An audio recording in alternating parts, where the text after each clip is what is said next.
and welcome back to another edition of the MyT Sports Podcast. I am your host, the one and only Talent New Year, Save the Bear, Taylor. It's another and fuego day in the hottest city in the world, coming at you live and direct from South Florida in the MyT studio.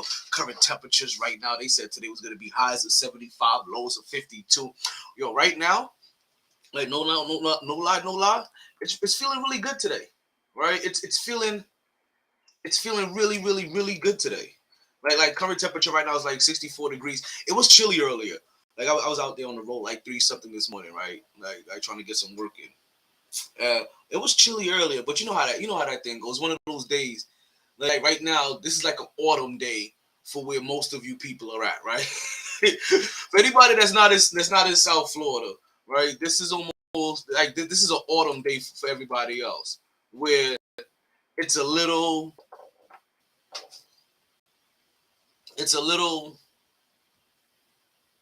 it's a little cool in the day. It's a little cool early on, but then by the time the afternoon comes and the sun is in full effect, right? There's no more need for any kind of cold weather garments. You know what I mean?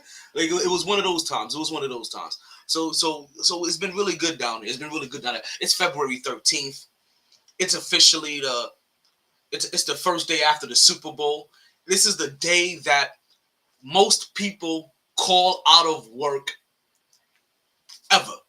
It's the number one call out day in America. The day after the Super Bowl, right? And yes, I was out at 3 o'clock in the morning getting work in. Like that's how you know shit was just changing. But you know what though? I got a little too drunk the night before, so Super Bowl, I kind of took it easy. Right? I back a little bit and relaxed. Like I didn't go full hamage. Right? so that was one of the. So that's really what it was. Because normally what happens by halftime, I am plastered. But you know what though? Let's actually get direct. Let's get back into some of the topics. Like, we're gonna get into Super Bowl results. I mean, you're not just gonna sit here and me talk about hangovers of memories past, right? We got Super Bowl results to get into today, right? We got Blue Chew. Yeah, we got a Blue Chew promo code for you guys. Again, today and this week. All right, we're gonna talk about legacies being forged, the new look Brooklyn, Rihanna's performance, the refs game-changing calls.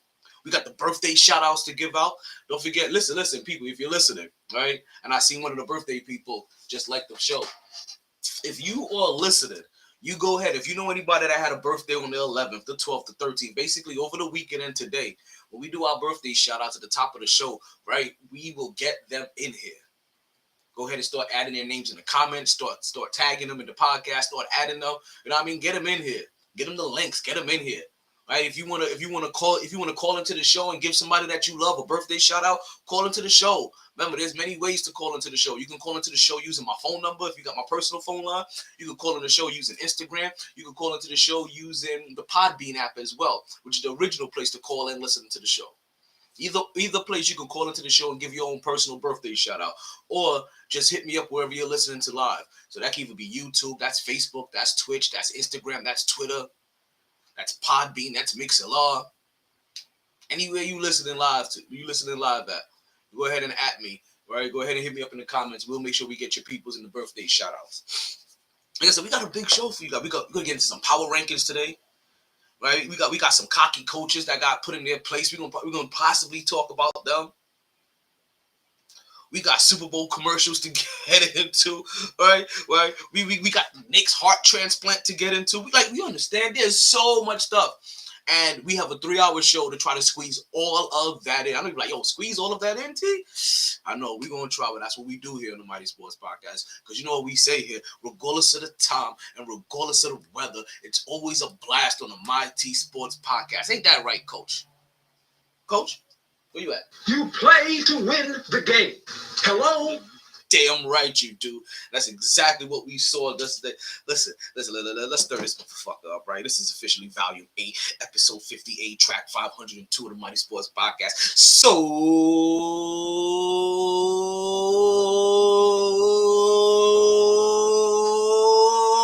let's start talking. Woo! Back at it like like a sports fanatic. MyT. Flex on them hoes one time. Sports. Woo. Woo. I'm still trying to think of a good DJ name. Yeah, your boy's gonna start DJing soon. And I ain't gonna lie, I'm trying to think of a DJ name. You guys help me out here, right? You guys help me out here. If you guys can think of a DJ name for me, right? You know, if you know me, you guys kind of know me a little bit, you know what I mean? But if you can think of a DJ name for me, you know, like hit your boy up, like hit me off with something. Let's see what's popping there. Yeah, that's what you see over there. That was me practicing some shit. What the fuck was I listening to? Is that the Clips? Is that grinding by the Clips? I can't tell. These are for the Instagram people, like the people watching every, like, so everybody gets a little kind of different experience depending on how you're listening and you're watching, right? If you're watching on YouTube, Twitch, Facebook, most places, right? You're getting this, right? This is you again. This is you guys right here, right? And you guys get the most caption, the most visuals. You guys get any videos, things like that pop up. You see the birthday people pop, you know, like scrolling through in the background. Like, yeah, you guys get basically the full show experience. For everybody that just listens to me, right? Because you could be listening, or you could be listening to the re-air of the podcast. You guys that are listening to the re-air of the podcast, I appreciate you guys too. Don't forget to drop me some orange and blue hearts. I'll make sure I give you guys some shout outs on the next show. I got some things to work out over here. I'm using the wrong remote. This is really what happens when all of your remotes are freaking some form of like Amazon Fire Stick remote. Okay, let's see if I can do this without having to keep turning my back to you guys. I think that's what I'm looking for. All right, we got a big show. Where was I? Where was I at? I forgot what I was saying. Damn it! It's not short-term memory. It really is something. It really is. Oh, but yeah.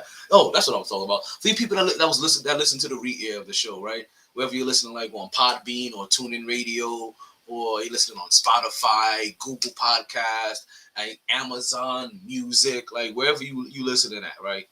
Like, don't forget, like to hit me up in the comments. Drop your birthday shout outs for your birthday people as well. Don't forget about that, right? Also, give me some orange and blue hearts. Let me know that you're listening. We'll give you a shout out on the next show. I was done. Okay. My bad. I just didn't tell you guys who you can listen to things to. See, that's a bad habit. I turn my head. It's a bad habit. Oh, as you guys know, if you've been here before, we always like to keep a game on in the background, right? So trust me. One, it gets me a little distracted, but two, we have something that we want to make sure that we can give you guys a little update, a little play-by-play, right? And keep the mind stimulated when things get a little rough. You know, able to watch it. What else we got for you guys? What do we got? We got a big show. We got a big show. Listen, I hope I gave you guys enough time so that you can get all your birthday people in here, right? You can add them, you can tag them, you can tell them, hey, yo, watch this. You about to get your birthday shout out. For the people that actually tagged in the birthday shout outs, hope you guys are ready for this. Hey, yo, DJ MyT, I need you to do me a favor. I think you already know where I'm going with this. So, yo, drop that birthday beat for me. All right, people, you know what time it is, all right? Get your drinks ready. Get your spliffs. Get your Philly blunts. Get your bowls. Get your bongs. You get them ready. Because you know what time it is? It's time for the birthday shout-outs. Yeah, because, yeah, it's your birthday. We said it's your birthday. It's your birthday. It's your birthday, because it's your birthday. We say happy birthday. Hey, happy birthday. Hey, yo. So what we do here on the Mighty Sports Podcast, we give a little birthday shout out to everybody that had a birthday since the last time that we was here on the air. Last time we was on the air happened to be on Friday. So the birthdays we are covering today is going to be for the 11th. It's going to be for the 12th. And it's going to be for today, the 13th. Now, can I tell you, I was a little surprised. I was a little shocked. I was a little bewildered. I was a little beside of myself when I found out it was nobody, and I mean nobody, baby, that had a birthday over the weekend on the 11th and the 12th. And I ain't gonna lie. I ain't gonna lie.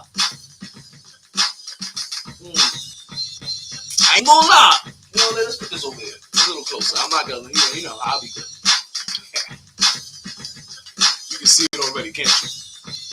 So, I ain't gonna lie. My initial reaction was like, what kind of boring weekend was this? However many years ago that nobody is having kids over this weekend. And then I would realize, you know what? I had to pump the brakes. I had to pause real say, oh, you know what I mean? It was like full pumpage over here. Alright? Because I ended up realizing that this actually worked out better than I could imagine, because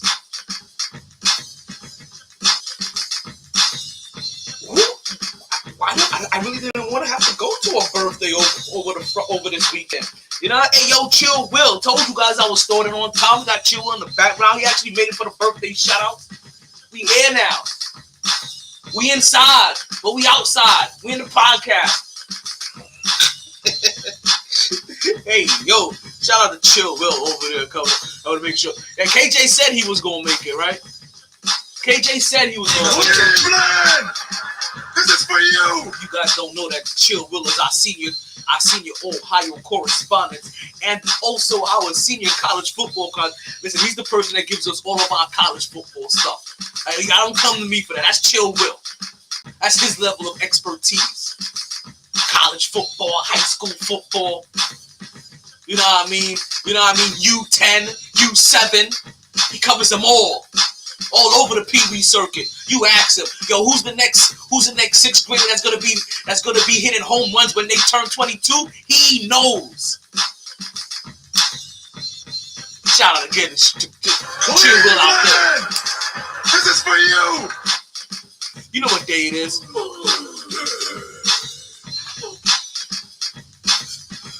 Right? So I wasn't upset. What's going on?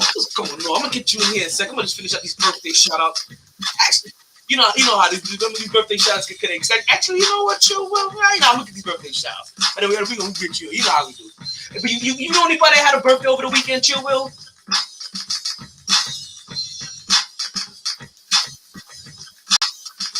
You a few? You got a nephew. Okay, so this is that time. This is that time. Go give a birthday shout out to your nephew real quick.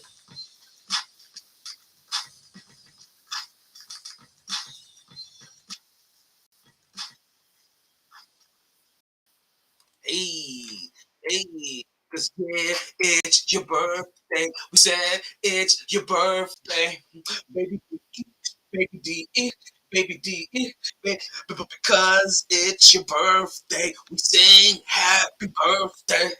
Happy birthday, baby D.E. Happy birthday, baby D.E. Listen, I didn't know anybody with a birthday over the weekend, and I thought it was a blessing from the sports gods. Because at first I was upset. I was like, what kind of lame-ass weekend was this? I don't know nobody without a birthday.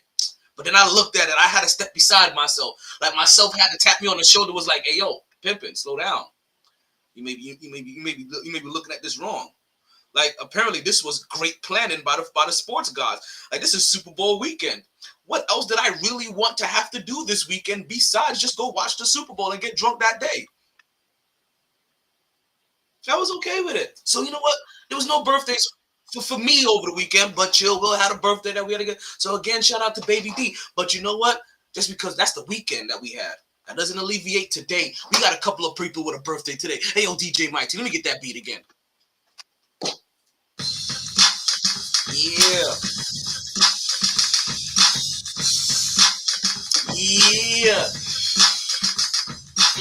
I like that.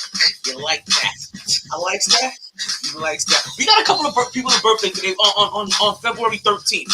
I want to say happy birthday to Ali, Music Kant, Percy. Happy birthday to you. And then also happy birthday to my homegirl Nicole Boone that I met while stationed in Indiana. Well, I met her and her husband. Let me not just say I met her. I met her through her husband because her husband used to work in the same building as I, right? And also, you know, I mean, they invite you over. They're warm, heartfelt, humble people. They invited me into their household, and his wife wife became my space partner. We was killing them boys in space, killing that whole table in space. They would came in there talking shit. Yo, we hit him with the Taylor connection because Taylor happened to be her maiden name, and we was just beating them and beating them and beating them like banger after banger after banger after banger after banger. So happy birthday to Allie. Happy birthday to Nicole. We want to wish you both a happy birthday. We hope you party hard. You enjoy everything. You regret nothing. I hope your team won. But more than anything, you continue to stay MyT. Woo! Alright, let's go ahead. Let's go ahead and cut that beat off. I know the birthday shout out to over. I hope you guys are ready. I know you guys are anxious to talk Super Bowl, but before we get there, let's not forget. Tomorrow is Valentine's Day.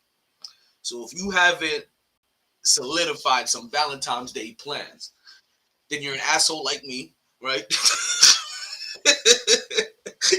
Right? And you need to get on your shit. Because, like, I bought the gifts. I just didn't solidify the plans yet. Like, some hiccups came up. Oh, man. So don't you guys forget, right?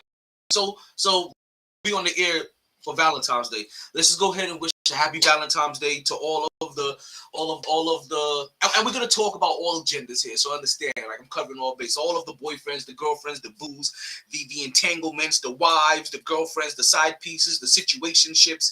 You know what I mean? The chasers and the chasees. Happy Valentine's Day to all of you. Right? I hope everybody gets themselves some good loving for Valentine's Day. And don't forget to maximize your loving on Valentine's Day. Get yourself some Blue Chew, dog. Like, yo, do not get caught slipping out there. Like you're trying to have an all-nighter, right? I'm pretty sure that you're trying to throw her back out and your back out. Hey, get yourself some Blue Chew. Thank you, phone. My phone has perfect comedic timing as always. If you don't know what Blue Chew is, Blue Chew just happens to be a little blue pill that can get you back your thrill. All you have to do is open up a pack and head straight to the sack. Just a few chews before you do. It has the same active ingredients as Viagra and Cialis, so this is one opportunity that you just can't miss. Trust me, she will love how you come through like a... Well, listen. You can beat it for a very low cost. She will. I fucked up. How did I fuck this up? This is my own commercial. I made this up my goddamn self. Like, you know what though? It's like that Lil Wayne shit, right? Where you forget your own lyrics. Like I have to Google my own stuff just to make sure that I don't say the same thing twice. Like you heard about that? Like if you go look at my phone now, I don't know if you guys heard that Lil Wayne interview, right? Where he was talking. If you go look at his phone, the number one thing that you would see is number one thing that will pop up is him is like if you put an L, you see Lil Wayne lyrics because he always has to like Google all lyrics to make sure that he hasn't said something before. Cause like something that's came out a little too smooth sometimes, and when it comes out that smooth, then he definitely looks it up to make sure that you know what. Hopefully, I ain't say this one before. Yeah, that craziness. You know what I mean? Is that kind of mess that you have to worry about, and that's what we're going through right here. So let's see if we can get this back on track again, right? And remind you guys what Blue Chew is, right? Again, Blue Chew just happens to be a little blue pill that can get you back your throat. Let's open up a pack and head straight to the sack. Just a few chews before you do. Let's remember this has the same active ingredients as Viagra and Cialis, so this is one opportunity that you just can't miss. For a very low cost, you can beat it up like a boss, and she will love how you come through like a champ when you Blue Chew in advance. That's how it's supposed to go. And if you use my promo code of GSSS,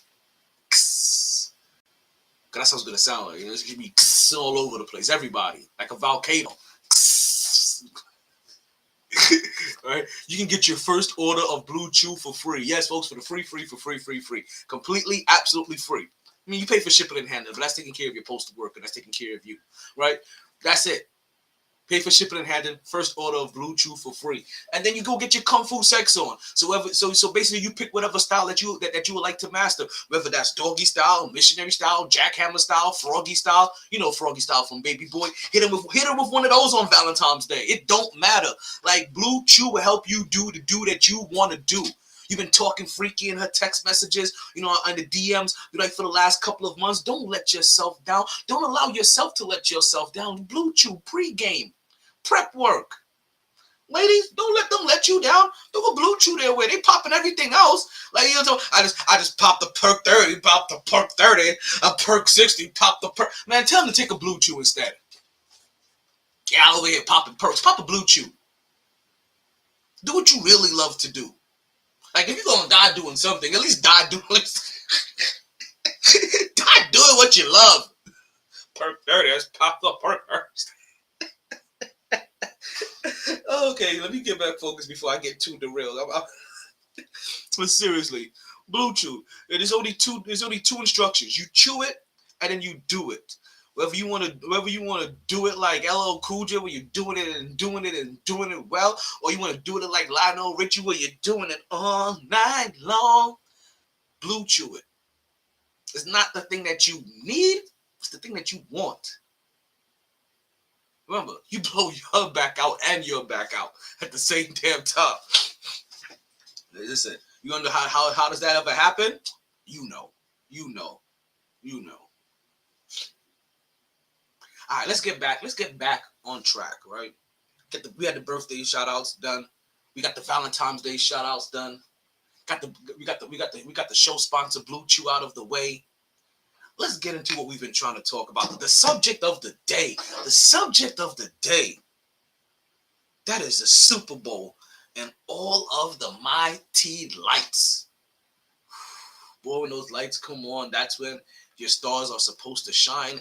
And you know what? The very first noticeable thing that I noticed, the very first thing, what's going on, pimping, what's going on? The very first thing that I noticed was that field did not shine. Like, the very first thing I had to know was what I think. The very first thing that stood out in that game was the lackluster field. Like, we're gonna start there. Like, how bad is that? Like, how bad does that initially look for the NFL? That you have this field that you've been growing and grooming. Listen, we got comments coming in. Patrick Mahomes. Why is people hating on Patrick Mahomes already? Is that what it is? Patrick Mahomes is already getting the Tom Brady treatment. I'm just gonna let you guys know. I will not be treating Patrick, your end zone is my homes, like he was Tom Rule Breaker Brady. Like, I can't do it. I can't do it. I'm sorry. I apologize. Like Patrick Mahomes, like he yeah. Listen, we're not gonna get quite there yet. But I was nervous though. I was really nervous after I got off the air live at Sharky's, right? That's where my boy Vic is popping in from. That's what you guys know Vic. I see him in the comments. IG, shout out Vic one time. Got a birthday coming up real soon. I appreciate you wanting to hire me to my first DJ gig. I appreciate you pimping.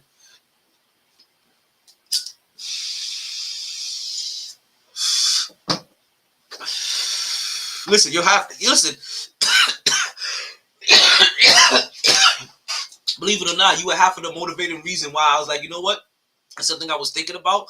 And I was like, you know what? Let me go ahead and aggressively get the equipment. I was like, hey, yo. One of my boys was like, hey, yo, let me give you this opportunity. So let me go ahead and get the proper equipment. And since you trying to do that, let's make shit official. I gotta think of a DJ name though. That's what I'm trying to figure out next. Like DJ Energy is already taken. Like DJ MyT is already taken. Like spelt both ways. DJ Energy is already taken. Spelt both ways. I'm like, what the fuck? I guess I thought I ain't as clever as I thought I was. Shit. You got some nigga in Wales with DJ MyT. Oh man. All right, I'm gonna think of a DJ name. I got one brewing. Yeah, the very first notable thing was that field, and the field didn't really live up to the expectations. One of the Super Bowl, or for how long it's been groomed. If you guys are unaware, that field has been grown for the last 3 years. Yes. It's been in some special forming NFL field camp being grown for the last 3 years.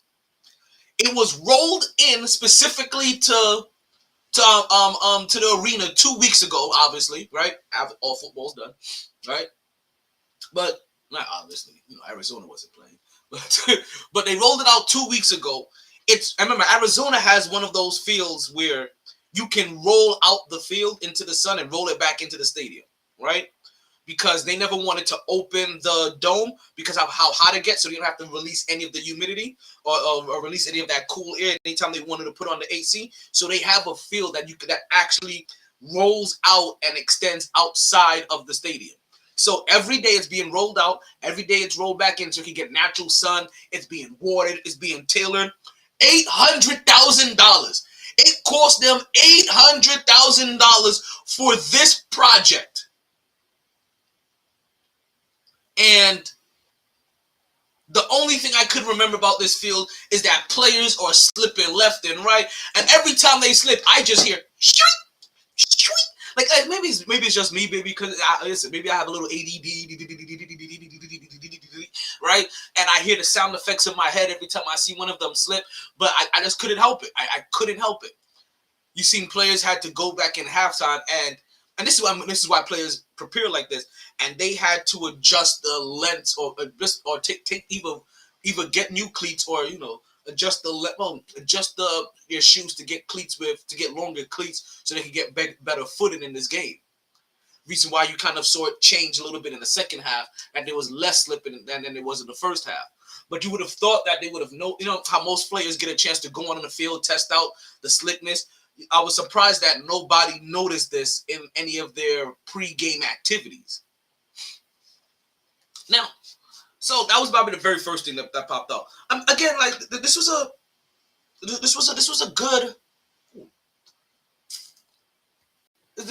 good game. Like I don't know how you guys felt. This was a good game, but it felt weird, right? Because as much as it was a good game, I feel like I've been here before. And I'll tell you what I mean. It's a game where the underdog is bully.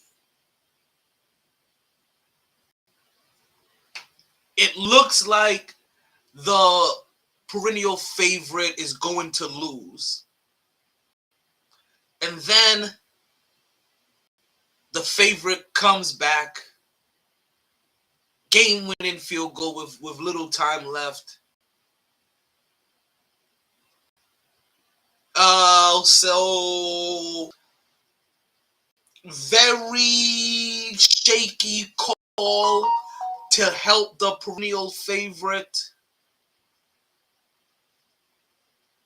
get in position to make the game-winning play. It's like I've seen this before. I've seen this script before with somebody that I really don't like. So I've seen this script. Also, can I say I was nervous? I was nervous because remember I told you guys I wanted Philly to win. My heart was in Philly. So the way I explained it to you guys, while I knew Kansas City was going to win and I'm picking Kansas City with my head to win, all of my rooting interest or anytime I saw a big play happen, I would be rooting more for Philly on the side or for Philly to win. So I could say a lot of people picking Philly. And that was actually what made me pick Kansas City. Way too much of the public opinion. Way too many of us regulars, right, was picking Philly. Which kind of, and then I saw a look, and I realized a lot of the public money was coming in on Philly. Too much for my liking. And you've heard me talk about some of these philosophies before in the past. And I was just like, you know what? I don't know how I feel about this one. Right? I really don't know how I feel about this one. And because so many people I felt were picking Philly, and it wasn't logic. Right? A lot of it wasn't logic. It was I'm tired of Patrick Mahomes being here already. You know what I mean? It was a lot of other reasons. And to me, I was looking at the team with the injuries that both are coming into the game with. Even if you want to count Patrick Mahomes' injury, I think his experience and Andy Reid's experience kind of supersedes what's going to happen with Jalen Hurts and their coach. It's just history.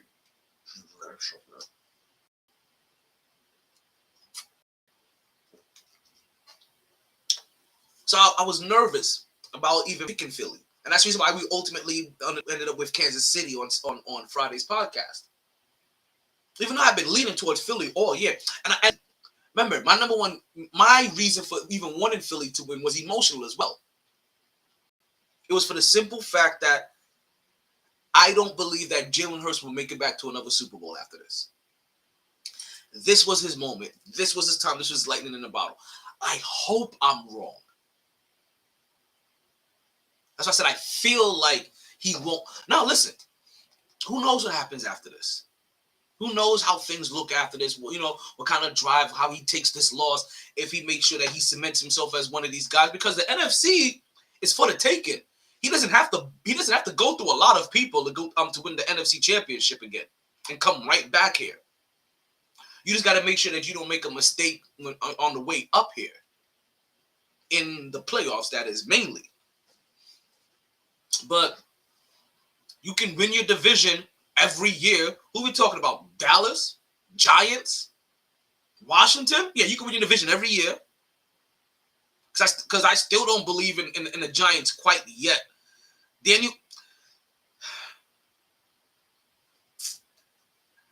the schedule that was bestowed upon the Philadelphia Eagles, the Dallas Cowboys, the New York Giants, and the Washington Water Closets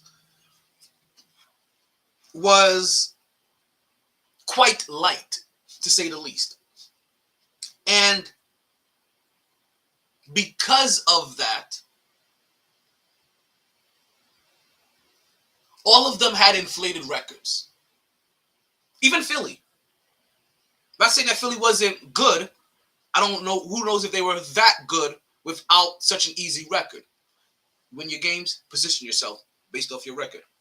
Not trying to disparage Philly. This is more about the Giants and the Cowboys. So Daniel Jones suddenly looking like everything has clicked this year. Still kind of, I understand. You know what? This was a good year to try to have things work and figure out some kinks because you have a light schedule this year. Who knows how this looks against better competition next year if they have a harder schedule. It may be a downfall. Same thing with the Cowboys. So, in a harder schedule, still believe Philly has the better team to come away with that division. And what I'm trying to say more than anything else is that they may not have such a hard time winning their division because I don't fully believe that the Cowboys and the Giants or the Cowboys and the Giants record-wise that we just saw last year. We saw how easily both of them got bounced in the playoffs. I don't believe they're really the team that they ended up being this year. Say thank you to that good record. People now, with me saying that, people may also say that to say like, hey, look, that's probably why Jalen Hurts lost. I'm not saying this. I'm just saying what could be said. They didn't really have to play anybody, and now you're playing Kansas City. But like I said, they had Kansas City on the ropes early. Jalen Hurts scores the first touchdown. Well, Philly scores the first touchdown, obviously. Jalen Hurts runs that first touchdown in, helping people win prop bets everywhere. Philly was cooking early. Like, Philly was cooking early. We're talking about they had early successful bombs, right? They were eating up the time of possession. They were having a successful running the ball, right? Then, like I said, you had early bombs that were successful, but then you saw adjustments. The next time that bomb was attempted, it was double teamed, right? And tipped up in the air. And if both of them weren't going for the interception, they could have had a tip drill play on that. Because that was my thought. If they tried that a third time, they're going to have a tip drill. This game was fairly, like, even though this game was fairly even. It was just a tale of two halves. That's really what it is. A tale of two cities, to say the least. This and it actually looked like the Rocky curse was going to hold up, because every time somebody puts a jersey on that Rocky statue, right, in a big game against Philly, it normally comes back to bite them in the butt. And we thought it was going to happen this time around. It really looked like that was going to happen early on. This game ended up being 24-14 at the half. 10-point lead, but also right before the half ended, right, Patrick Mahomes goes down injured, right? The same injury that he had, the lingering ankle injury. And I said right before the half because he had been playing the whole first quarter, got tackled maybe a couple of times, great protection. Philly never got to him. Great protection on both sides, right? They never really got to Patrick Mahomes. The one time he really got hit, right? And, they tackle him low, give a little wrench. You see him get up hobbled. I think it was already third down, if I'm not mistaken. So they went ahead and I think they kicked the field goal or something like that. Not sure quite. I can't remember. Or maybe they punted. No field goals. Wait, is that the field goal that they missed? Was that the doink? Is that the doink? That could have been, that could have been the field goal that missed. Let's see here. Right before the end of the half. No, that was before the end of the second quarter. Where at the end of the first, that was at the end of the first quarter when that field goal missed. So they so they punted. And then Philly would come down and score a field goal off of that. And it really looked like the momentum going Philly's way. It really did. Philly coach getting a little too cocky though. But I started my timer because Patrick Mahomes went down injured, right? And it really was bad. It really looked bad the way that he was getting up limping. And then you saw his reaction on the bench. That whole time I'm looking, I'm like, he's fine. Like, for the people that don't know that, I don't want to say that doesn't know sports, right? Because I don't know that's something that you would even know by watching sports outside of playing sports, right? That ankle, what you saw right there wasn't really as bad as it looked. Like, it looked bad, but it wasn't as bad as it looked. Even when you saw his reaction when he was sitting on the bench and you saw him have to put his head on his coach's shoulder, right? And kind of breathe through the pain. That's initial shock. That's initial shock in like pain. That's when that pain is still shooting through your body. That ankle is throbbing and your body probably hit like a cold sweat level.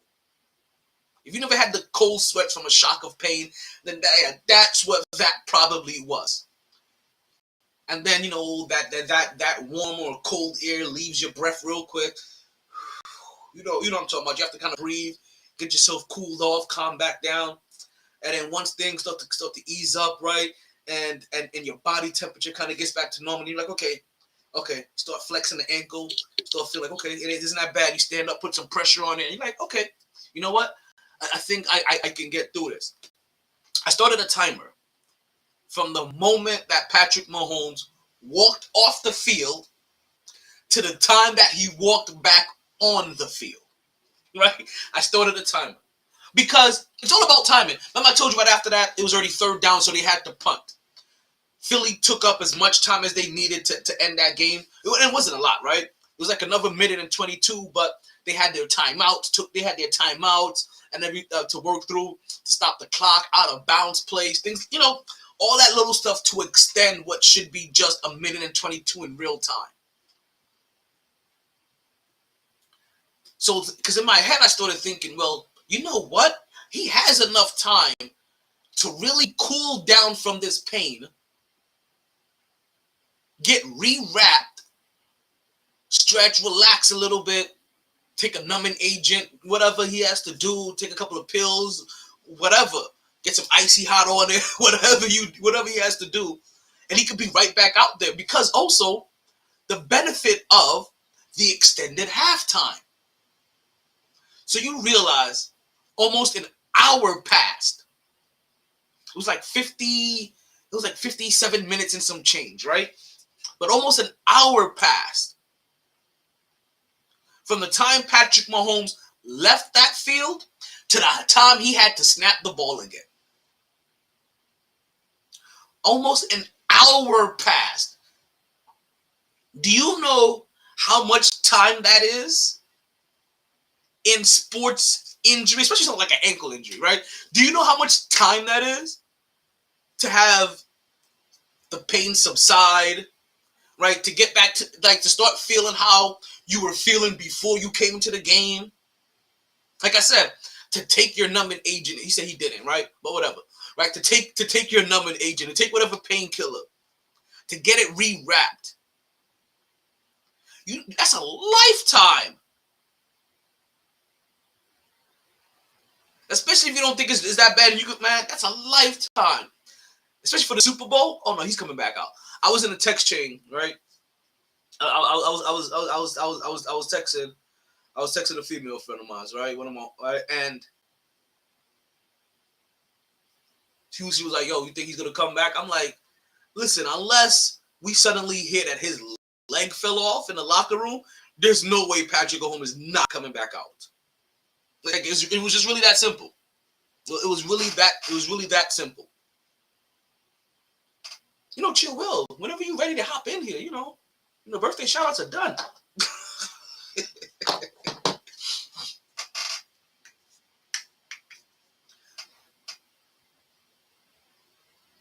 The halftime score was, again, 24 to, what did I say it was? 24 to 14. The score at the end of the game would end up being 38 to 35. Still more scoring. A lot more scoring. Which, just to let you guys know, right? We were really close. We weren't close to the score. Well, to be honest, we were probably off. We were off a touchdown, basically, in both directions. But we were really close to the total score of this game. Because we picked a score of 42 to 27. This game ended up being 38-35. We were close. Total points scored was 73. We predicted 69. We were close.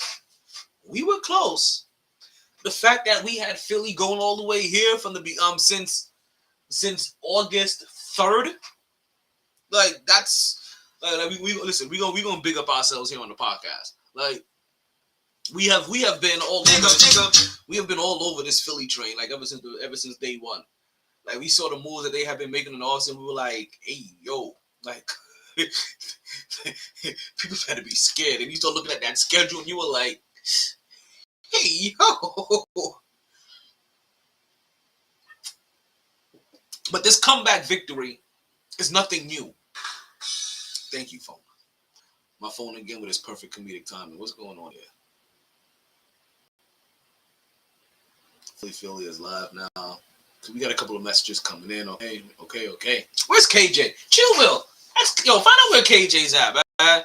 Like, he over here. He always talking that shit. Listen, I was as on time as I've ever been. We started at 8:17. Like, that's as good as we gonna get.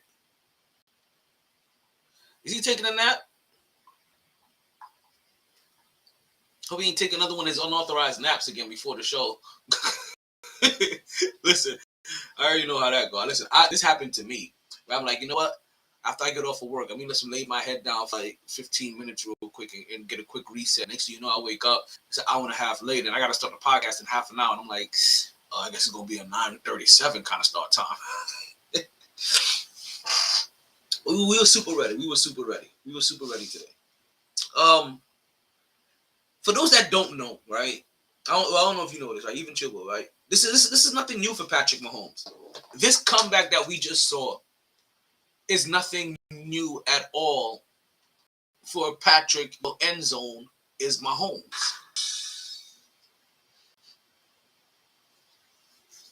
You just finished baby shopping.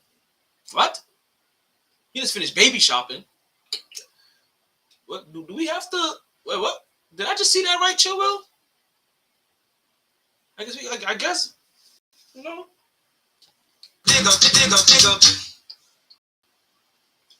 KJ out here baby shopping.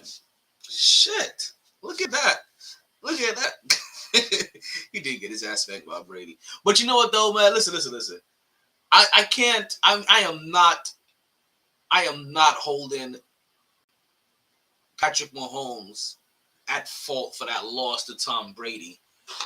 The NFL script writers made sure he had no offensive line 2 days before they hit that game. It was like, you know what? Yeah, we need Brady to win another one.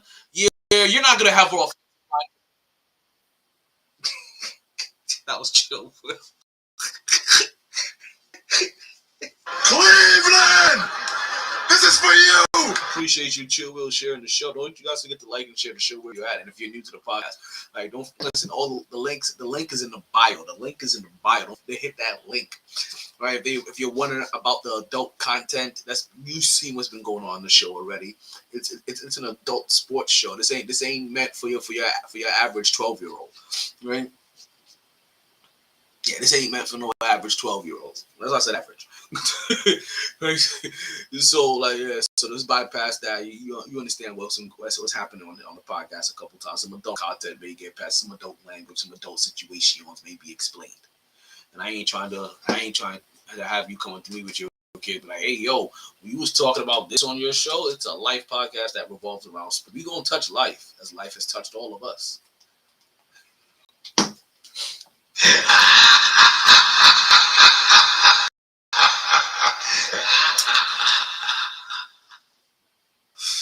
So for that, I don't know. This isn't Patrick Mahomes' first time this isn't his first comeback rodeo, right?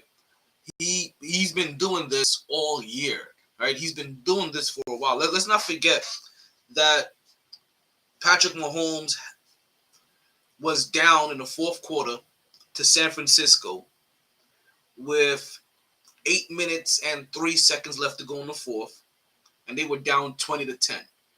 They came back and won that game. Whoa, wrong one. You have failed this city. Oh, the people that lost it. Right? That's one instance. Then again, there was when he was down in the fourth quarter with 11 minutes and 13 seconds to go against Denver, and they were down 13-23. They came back and won that game.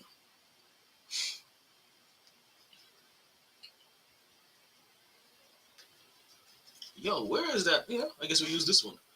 What is going on?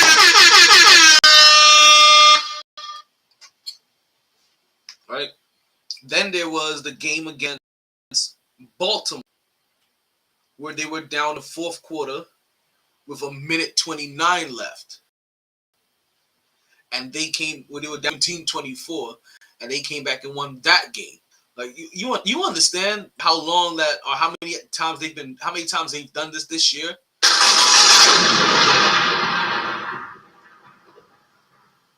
Then there was when they were down in the second quarter, 10 minutes and 29 seconds left to go against Houston. They're down 24-0. I can win that. Or about when they were down to Cleveland with 10 minutes and 23 seconds left to go in the fourth quarter. They're down 29-20, came back and won that game.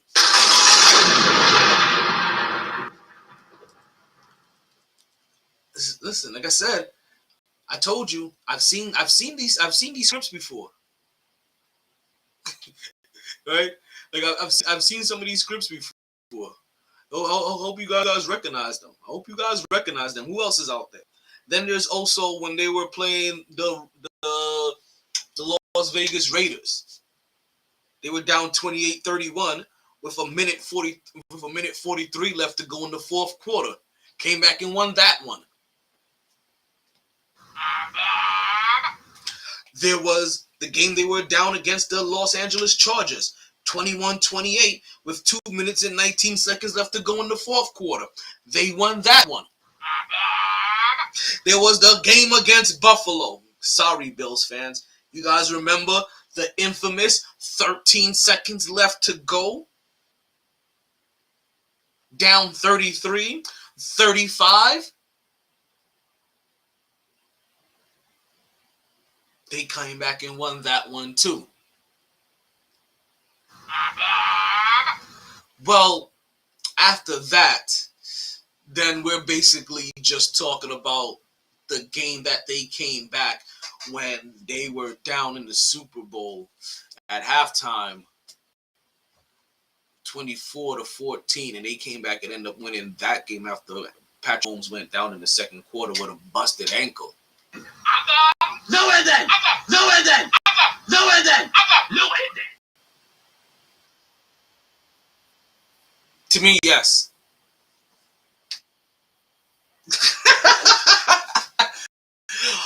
Because, okay,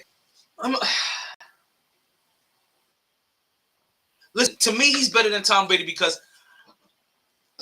in Tom Brady's 5th year, he's still, okay, at no point in Tom Brady, by his 5th, okay, even in his 5th year, nobody is looking at Tom Brady as he's the best quarterback in the game. He's just looking as the guy that's managing the game that gets great calls. I don't remember. One? He had one at the time? They cheated to get the...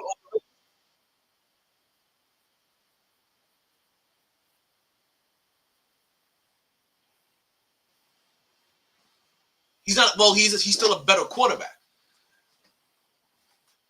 Yeah. Peyton Manning is a way better quarterback. Peyton Manning is the reason why every good quarterback coming up, right, or everybody. Listen, Peyton Manning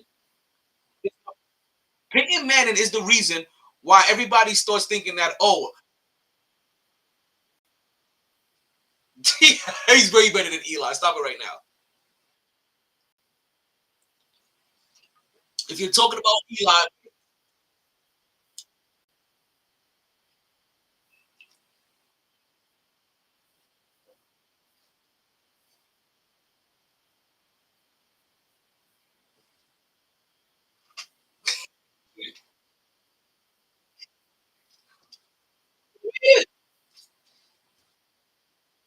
I ain't gonna lie. I've been here for the minutes. Future Keys playing downstairs, so I was down there singing and shit. Yeah, you don't know my name playing. you know what? I'm glad that song came on because you know what? Why do you even talk about Tom Brady? Because he's no longer in the NFL and no longer relevant. Why are you talking about Tom Brady right now? Hey, chill, Will. No. Chill. What'd you say? What'd you say about Tom Brady that made it come up here? I want to know because if this guy, oh my God! And what'd you say? What'd you say? Patrick Mahomes. What? God damn it! This is exactly what I posted in the chat. I knew it. I fucking knew it. I fucking knew it. I said, I didn't even read any of that. I said, hey yo, chill. If you see this post, call me. Cause watch this whole nigga T. Cause I said, watch this whole nigga T find a way to automatically start saying Mahomes is better than Brady. I didn't start saying anything. I was asked a question. Oh He's still better. He's a better quarterback. Oh my God. He is a better quarterback than him. I'm sorry. Do you not understand? If it wasn't for Von Miller, Peyton Manning would be just like Aaron Rodgers. Come on, man. Oh, And it wasn't for the NFL scriptwriter. shut the fuck up. Tom Brady wouldn't have any. Shut the fuck up. They needed that 6th round pick. The dog story to give everybody light and hope. NFL, please start giving the Jets Super Bowls, please, so Talent can shut the fuck up. It's the only way. It's the only way. Who? No, shit, he got a nephew. It's 11-year-old son out here throwing dots to NFL receivers in the Pro Bowl. So it's like, man, the Manning's gonna be here for the next 50 years. Exactly. So let's start. Okay, listen. We're talking about the Super Bowl. Let's talk about people that matter. I just walked. Tom Brady does not matter anymore. He's not in the NFL. He does not matter. He does not matter. We don't need to talk about him. Let's talk about Patrick. He's chasing greatness. That's the only thing he's chasing. He's chasing greatness. Okay, we got a caller. We got Kumar. I see.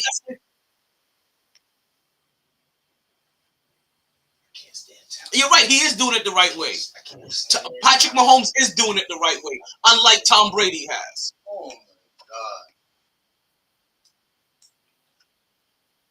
You're right. Listen, we got a lot to talk about. Cleveland, this is for you. What's going on? What's going on, Kumar? Hi, welcome to the Mighty Sports podcast. Harold, you doing? Yeah, I ain't gonna be here long today. Y'all, I can see. I just walk in here. Y'all niggas pissing me off. Listen, Chilo started this. I was having a good, calm show until Chilo started this. Lord have mercy. Kumar, you there? You have something to say? Calling to the show? All right. Man, where's alcohol at, man? Oh, it's right here. Niggas need a drink. Christ. Bullshit already. All right, Kumar. It looks like we won't be having you in the show. I don't know if that's you, sound like you cooking in the background, but we'll get back to you another time. Thank you for listening to the show. And, bada bing, bada boom. Let's get in the room. How you doing? All right, drop him.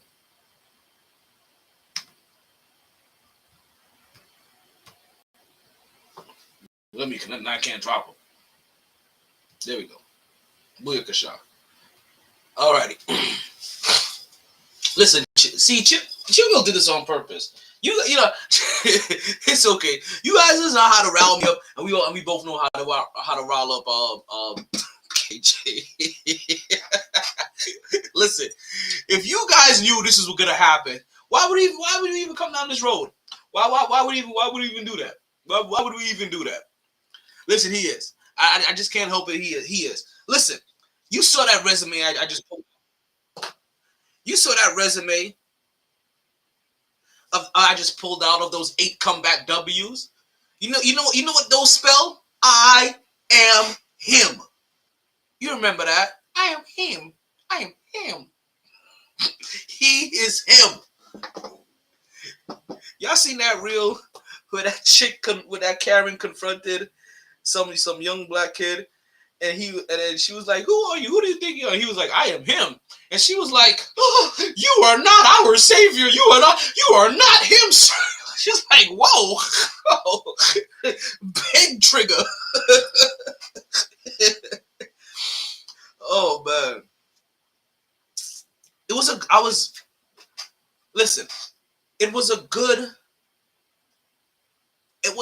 good Super Bowl.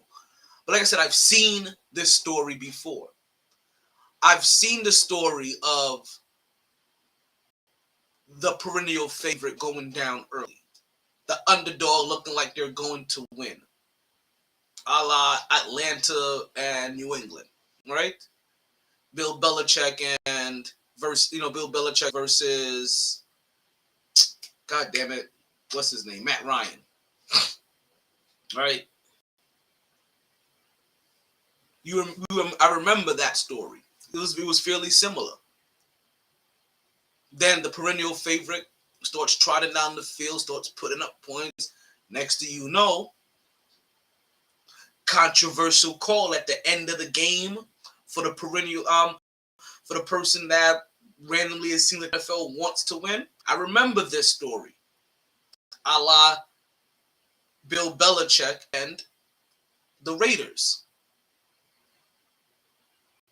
See, we've been down these roads before. So when I'm watching this, I'm like I said, while I knew Kansas City was going to win, and I'm not rooting against Kansas City, I love me some Patrick at my end zone as Mahomes, right? I'm a fan of him. Like I said, my rooting interest is really at Philly. So I'm not really being able to get everything. It's good. I'm looking at these places, I'm like, ooh, damn. But they're not really like, yes. Come on, let's see if you can get this one, because the one I want to get this one is Philly. So next thing you know, like I said, we've been down this storyline before. Next thing you know, perennial favorite makes whatever necessary play. Game is won, said and done, MVP. Yo, 100% kudos to Kansas City. Hey, big up to them. Not upset. Love me some Patrick Mahomes. Yeah, you guys forget. Hold on, you know what? 1 second. Your end zone is my home. You guys forget sometimes, right? Pull it out. You guys Pause. Yo, bro, that's why I had to turn it around. Because at one time, I remember I was sitting here and I looked up and I was like, yeah, this is kind of freaky. But you guys forget, right? This is young Pat. Young Pat. Let's get him propped up back here. Nah. Right there. Primed and center. I want to get him up higher and better. You know what I'm saying? Like I really do. Hold on. Is my shit still? I talked about that. I gave you your props. Yeah. I gave you your props. You know what I'm saying? I gave you your props. Let me just. You gotta take it down. Let me just. I give you props. I already said it. August 3rd. I said this already on the podcast. I've mentioned this today already. Make sure, you know what I'm saying? Hold on. See, y'all think I'm petty. Like, if I'm the petty king, that's the petty prince. Right? The camera's right there. You know what I'm saying? All that Philadelphia Eagles prosperity. They can't even see what you know you're saying. Make sure y'all niggas know where it came from. There it goes right there. Bow. Greatness. I told you guys. See? What's a joke? You guys know when we put it on the board? Listen, don't forget when I put on the board, too, the Knicks will have 42 wins by the end of the season. I know that's not a great, jumping statement, but that is not I great. just the fact that we have to beg for 42 wins. I'm not begging. I was just coming out realistically to figure out where we're going to be. We don't. We want to go there? You want to go there now? No, I don't want to go there. Okay. I don't want to go there Okay. yet. No. Okay. No. Because you missed the first hour of the show, so. Go ahead. It's not my fault that you pick and choose when to be heavy on the ish and whatnot. Hey, shit. You said if talent starts on time, blah, blah, blah, blah, blah, blah, blah. I started on time. I can't recall. Whatever, you typed it. These are your words. It's like I can't help the fact. It's like the only thing. It's like the only thing I saw in the chat. On my motherfucking off day, especially the day before Valentine's Day, I have to go get gifts and shit, and then I still want to stop at the bar and get me a little taste. Did I see that? You a baby shopping? Is that what I saw? Baby, what the fuck? Did I see that right? Baby, yeah, baby, not baby. No, like women. Woman. Oh. Woman. Not child. Oh, what the fuck? I thought you, what kind of wicked thing y'all talking about right now? No, I'm not talking about no picking then. Hell. Fire for that, me say. I just saw. No. No, I'll be talking for picking them. I went in bummer this man to talk about pick. Hell, I take the bottle of bash up on there. Whoa. Relax. I talk about the picking them. No baby talk. I got it. The fuck wrong with this nigga here, son? Talk about picking them, yo. Fuck the picking them, them rude ass kids. That I promise you, God forbid the day I actually have kids, I'm gonna take my Timbs and stomp them little motherfuckers out. Listen, just know that you have about 14 years before kids become rude. I don't give a fuck. The day I say something and the child talk back to me is the day I'm going to jail. But also that'll be a reflection of what you. When I have a daughter, the day I hear a dude's name come out her mouth that's not family related is the day I go to jail. The day a dude knock on my motherfucking door, I'm going to prison for life. If anything, God, give me daughters. It'll give me a reason to stay in the fucking gym. He wants daughters. You heard him. I actually don't want them, but I thought you really liked the gym, though. No, not that much. Oh man, the headache that the women get. Fuck women. I'm gonna take a detour real quick. Fucking hoes. I'm gonna take a quick detour. All right, bitch ass motherfuckers. Brooklyn is looking like the Nets that we used to love, that we loved for a little while. Now fuck the Nets right now with the bitch ass shit they got going on. Fuck the Nets. Fuck the Nets. I understand. I'm taking a quick. I've been here for an hour. I understand you. I've been here. I've been here. Fuck the Nets. Shout out Mahomes handling your business. That's a bitch ass hoe ass call that bitch ass ref decided to call. Shout out. You wanted to decide to call that bitch shit, but you couldn't call the bitch ass shit that went down in the Rams and Saints game years back. So shout out to the NFL refs, you hoe ass motherfuckers. I can't stand the NFL game. A great NFL game coming down to that hoe ass shit. Now we got motherfuckers taking knees out to kill the clock, and we can't kick the fucking field goal to give the shit right back to Hurts to see what the motherfuckers do, because the bitch ass, zebra ass, old ass, faggot ass men want to come out there and be the star of the game. So fuck you, bitch ass motherfuckers. Yeah, I said it. I stand with the fuck I said. If you got beef with it, come step to me. All right. You went from a category 2 to category 3 to about a category 3.5 on that one. Right? Listen, no, and that's what I said. That's what I was alluding to earlier, where I've seen the storyline where there's a controversy called to give the perennial favorite or the person the NFL wants to win opportunity to win the game. Corny shit. Right? It sucks because it's the reason why what make that so bad is that it won a lot of calls called all game. There was a level of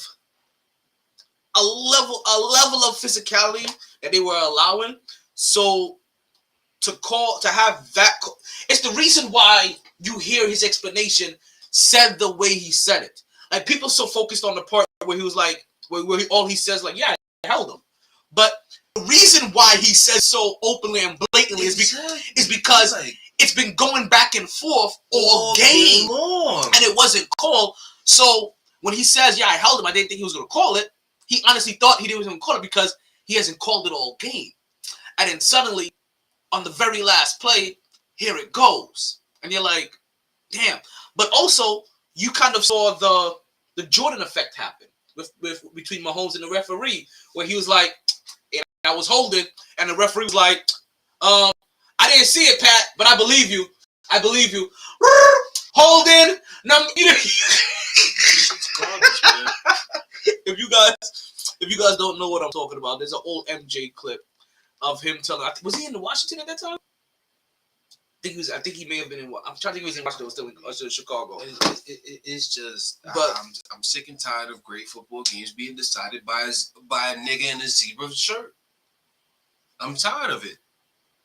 An old fat nigga in a zebra shirt is deciding some of these games. People, understand that frustration. You're watching a great game for 57, 58, 59 minutes, and an old fat man in a zebra shirt decides the football game with a stupid ass fucking handkerchief, yellow handkerchief. You know how frustrating that is? I'm not even a fan of either one of these teams. I didn't care who won. The Eagles already won me a good amount of money, so I didn't need to root for them either more. Mahomes, greatness, Andy Reid, all of that. I just wanted a great game. I'm sick and tired of refs deciding games. I'm sick of it. I am sick of it. I'm tired. Tired. It's gonna happen. Let's cool off a little bit. Let's take a little quick detour. You know what? I don't mind. If I keep talking about these fucking bitch ass refs, let's take a quick detour. I'm at a point. I go to one of my cousins, nieces, nephews games within the next few months. I fucking see somebody in a zebra shirt. Or I go to Foot Locker. Somebody gonna have to see. This is like, if I go to the zoo and I see a zebra, I'm a Madagascar that bitch. I go to Foot Locker. Somebody come out with referee shirts. Like, yo, fuck you. It's like, what did I do? Like, whatever. I don't like any referees right now. Like, suck dick. All you guys, suck dirty dick. As we're talking about right now, Brooklyn is taking on New York. New York Knicks are currently up right now, 95-83. I actually have something to say about what's currently happening right now. We're gonna talk about that a little bit later on the show. We'll bring that up real briefly. We won't spend a lot of time there. But let's take a quick detour. Let's talk about Brooklyn, since we got Brooklyn and New York on right now. I've been watching them both over the weekend, and since trade deadline has passed, the Brooklyn Nets are very much. The Brooklyn Nets are looking like the Brooklyn Nets that people started falling in love with about like 4 years ago or so, right? Before this whole Kyrie Irving, Kevin Durant. Actually, you know what? Let me call it exactly what we're going to call it, as I've been calling it. The Kyrie Irving experience. A disaster. Right? It's the Kyrie Irving experience, right? So ever since, like right before then, we had a team of Spencer Dinwiddie and a bunch of young, gritty, this is my second team, third team players. You know what I mean? Second round guys. That there was a nice gritty black coach that was holding motherfuckers accountable and trying to get the most out of them, and people were playing in the system and doing things and competing and being in postseason contention. And we're kind of back there again for Brooklyn, right? And it's almost in the position where they're here again, and it's kind of back to easy street, where you can be in a lovable position versus a position of expectations and constant disappointment because you see your stars not clicking or not playing or just really not giving a fuck, right? Like this is they had their first like big game after the whole explosion. They played Philly the other day. They took a loss, but they took Philly to 101-98. The record fell to 33-20. A better inbound pass that game goes to overtime. Mm-hmm. This is why you practice giving good passes at all times.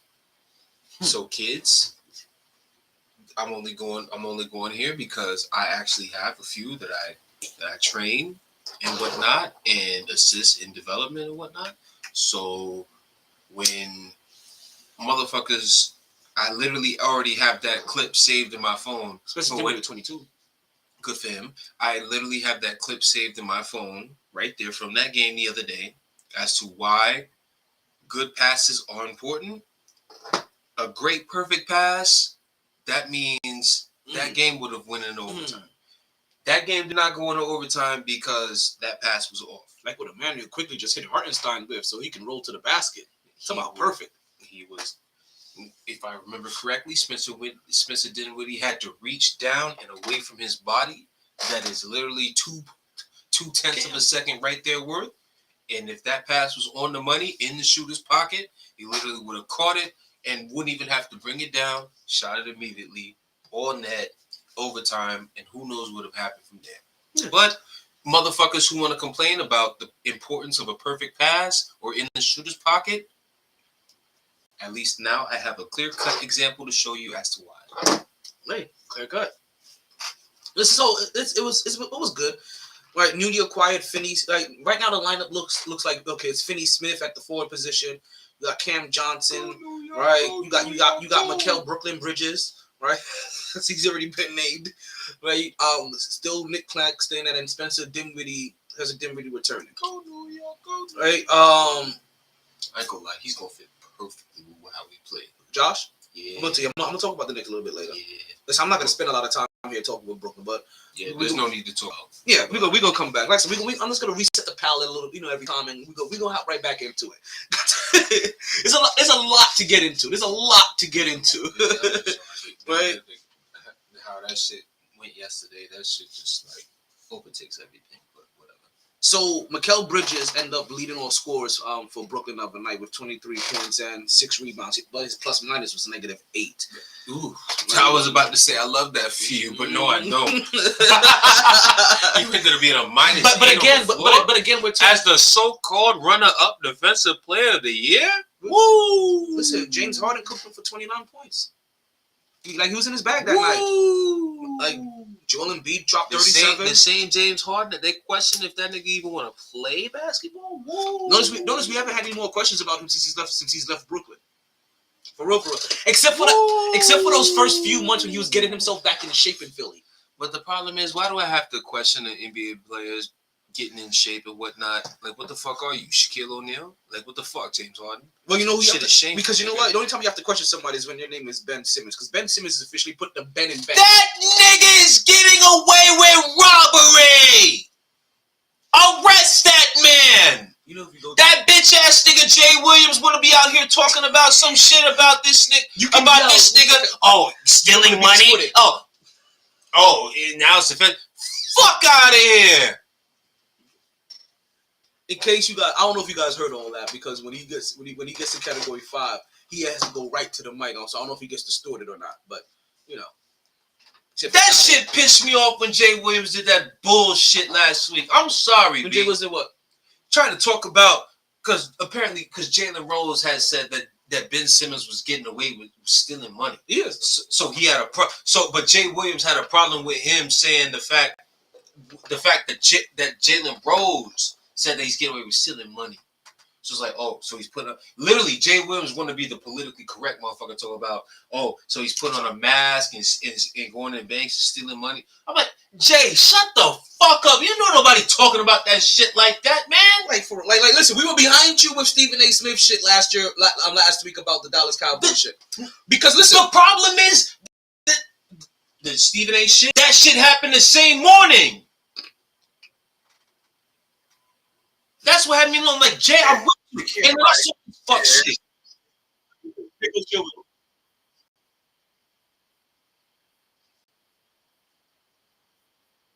talking about Jay Will? Yeah, he's talking about Jay Will. Oh, he's a Kyrie apologist. He's been a Ben Simmons apologist. Apologist. Yes, that's a fact. That's a fact. That is a fact. That is a fact. That is a fact. Yes. Amen.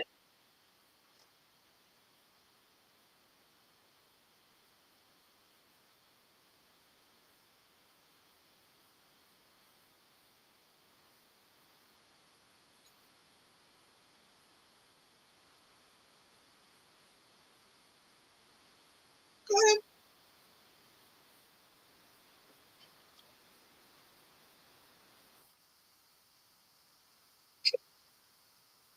Facts.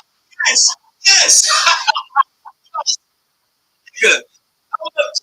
That's my nigga.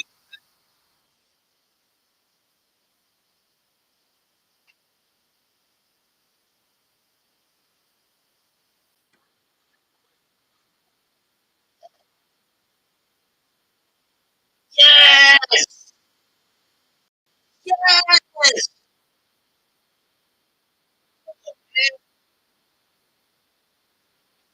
My, my problem when Jay Will defended him is like, yo, kid, we gave you this time. We gave you all the time that you needed to fucking grab my key. I got a bottle opener. But yeah, okay, cool. No, we gave you all this time that you needed to mentally get back into the game, get back into the flow and whatnot. When KD went down, you had plenty of time, G. Like you've been gone for a whole fucking year and whatnot. You get back into this shit. KD gone. Now niggas really need you to step up, start doing shit. And you still out here dropping mediocre ass role player numbers? Like, yo, fuck out of here, man. But then they cutting you a check for how much a year? Listen, Ben Simmons officially puts the Ben in bench. And even worse than that, He's gonna put his shame. he wanted 14 minutes off the bench. But I want to know how much the motherfucker getting cut a year.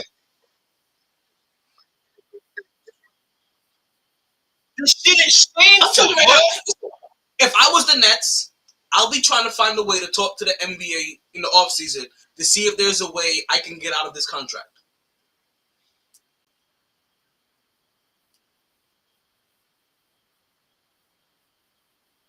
Amen. Amen. Exactly. Exactly. That's already knew what time it was with that nigga. Exactly. But you know what, then? Then you know what? Just cut Ben Simmons. Just cut him then. Fuck it. Just cut him. Fuck it. You know, cut him. Fuck it. I say fuck it. Cut him. Just cut him then.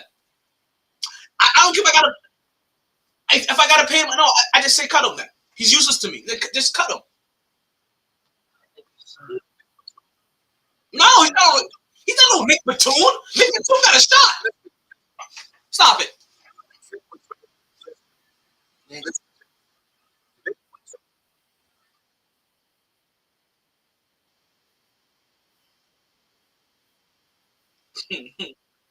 Oh, that's surely I know Nick Batum. I listen. I know about the French. I followed him for a while because I thought he was gonna pan out to be a little bit more than he ever did.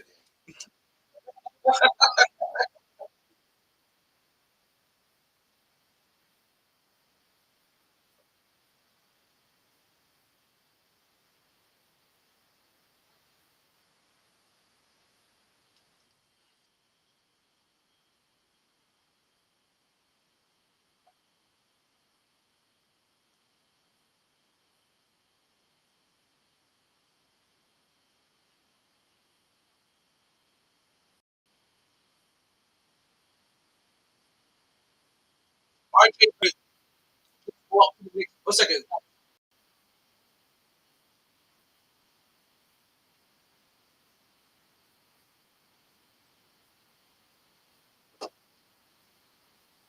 That's NFL. That's NFL. NBA shares that. Wait, one second. Sorry. One second. They said that RJ Barrett just walked back to the Knicks locker room after being subbed out of that game. So we're gonna keep a status on RJ Barrett's. Let's make sure that he doesn't keep a status if he has a health injury. Maybe hopefully he just had to pee or something. Right, but we heard he just went back to the locker room. Okay, so could you imagine paying Ben Simmons $35 million a year for this bullshit? But can I tell you something? Can I tell you something? $35 million a year. Have you guys heard that? That's how much he's getting paid this year. $35 million. I'd rather just not have him on my team. Just me saying it gives me a fucking headache. I've been drinking all day. I'm still sober. That just saying that just made my fucking head hurt. Yes, I need Excedrin. God damn it. Fuck. I'm gonna do something. I'm gonna have to do something. I don't know if you guys heard this, right? So you know what though? I can't even blame Brooklyn because somebody. What you mean you can't blame Brooklyn? Wait, let me finish. Nobody told the Nets to make that trade. Stop it right now. Let me finish my sentence. All right. Remember earlier, I was saying that hey, they should try to find a way to get out of his contract. So now I can realize I can't even blame Brooklyn because listen, let me finish my sentence. Ooh. There's somebody that we trust a whole lot more in their decision making that wanted to trade for Ben Simmons in the offseason. And the only reason why it didn't happen because Brooklyn thought that they had the more valuable player in Ben Simmons. Do you know who wanted Ben Simmons? Do you know who wanted Ben Simmons? The Miami Heat. Perfect timing, phone. The Miami Heat wanted Ben Simmons. So I could probably see why they made things like, listen. But here's the thing. Well, can I tell you what trade? No. Wait, tell me. Organization-wise, we can all agree here. Miami Heat, Brooklyn Nets. Yeah. Exactly. But if so I can actually trust the Miami. If Ben Simmons would have got traded to the Miami Heat organization, I know for a fact Pat Riley would have been on that ass. On that ass. I don't know if that trade even would have went through because of that health shit that happened. But listen, can I tell you the trade they passed up? You know what trade this is? I just found this out. Do you know what trade this is? It was Ben Simmons goes to Utah. Repeat trade. Ben Simmons goes to East Brooklyn and goes to Utah. Because Brooklyn said no to this. Donovan the Spider Mitchell goes to Miami. Bam Adebayo comes to Brooklyn. Oh, yeah. That's right. That's the part right there. They're not going to get that up. And Brooklyn said no. That too said no to the deal. Brooklyn did. Brooklyn thought that. Hey, Chua, can you mute yourself real quick?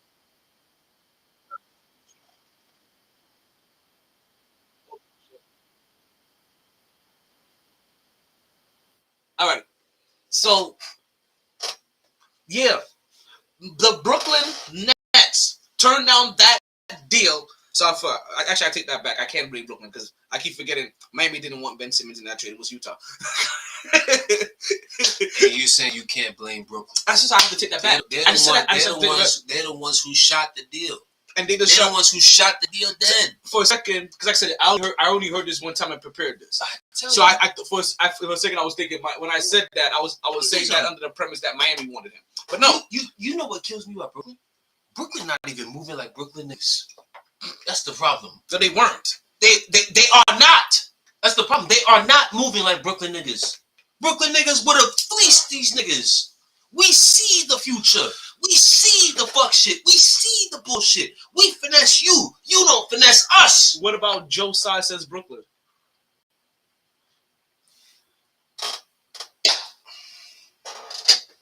The most Brooklyn thing we've had recently is our head coach. And that's this one. The brother with the salt and pepper beard. The moment that I saw Joe Tsai didn't trade Kyrie Irving to the Lakers because he just wanted to be petty and not give Kyrie what he wanted, I said, congratulations, Joe Tsai. You got what you wanted. You didn't give Kyrie... Oh, shit. Mahomes. I said, congratulations. You didn't give Kyrie what he wanted. Now, be prepared for free agency this year, free agency the next year, free agency the years beyond however long you own the Brooklyn Nets, because nobody's gonna want to fuck with you. Because the fact that you don't give the player what he wanted in that situation, congratulations, sir. Now, when you don't get no free agents, remember that. I don't think they're gonna hold. I don't think. No. I'm gonna tell you. I'm gonna tell you why. I'm gonna tell you why. I'm gonna tell you why. Why they didn't do that for Kyrie? No, why they didn't do that for Kyrie? They did it for KD. So I think players in the NBA would understand why they didn't do that for Kyrie. But if you look at it, they took care of KD. They won't understand. So I don't want to harp on that one too long. Nope. But we don't need. Can I drop you another little nugget? Right. On why the Miami Heat didn't make any trades on this trade deadline. Did you hear the story? No. They didn't make any trades during the trade deadline because, and it was supposed to be a significant trade. Damn it! Who were they supposed to get? Shit. Was it KD? I know they put their toe in that water. Was it the KD trade? They put their toe in that water. They put their toe in the Westbrook water. I want to say it was I gotta look that up again. I think maybe the KD trade, but they didn't get the trade done because Pat Riley was sleeping during the trade deadline and missed the calls. Yeah, don't talk shit about my Knicks no more. This is making that Phil Jackson shit go right back. Yo, I see. This is what I do. I find these things. Got papers on all you niggas.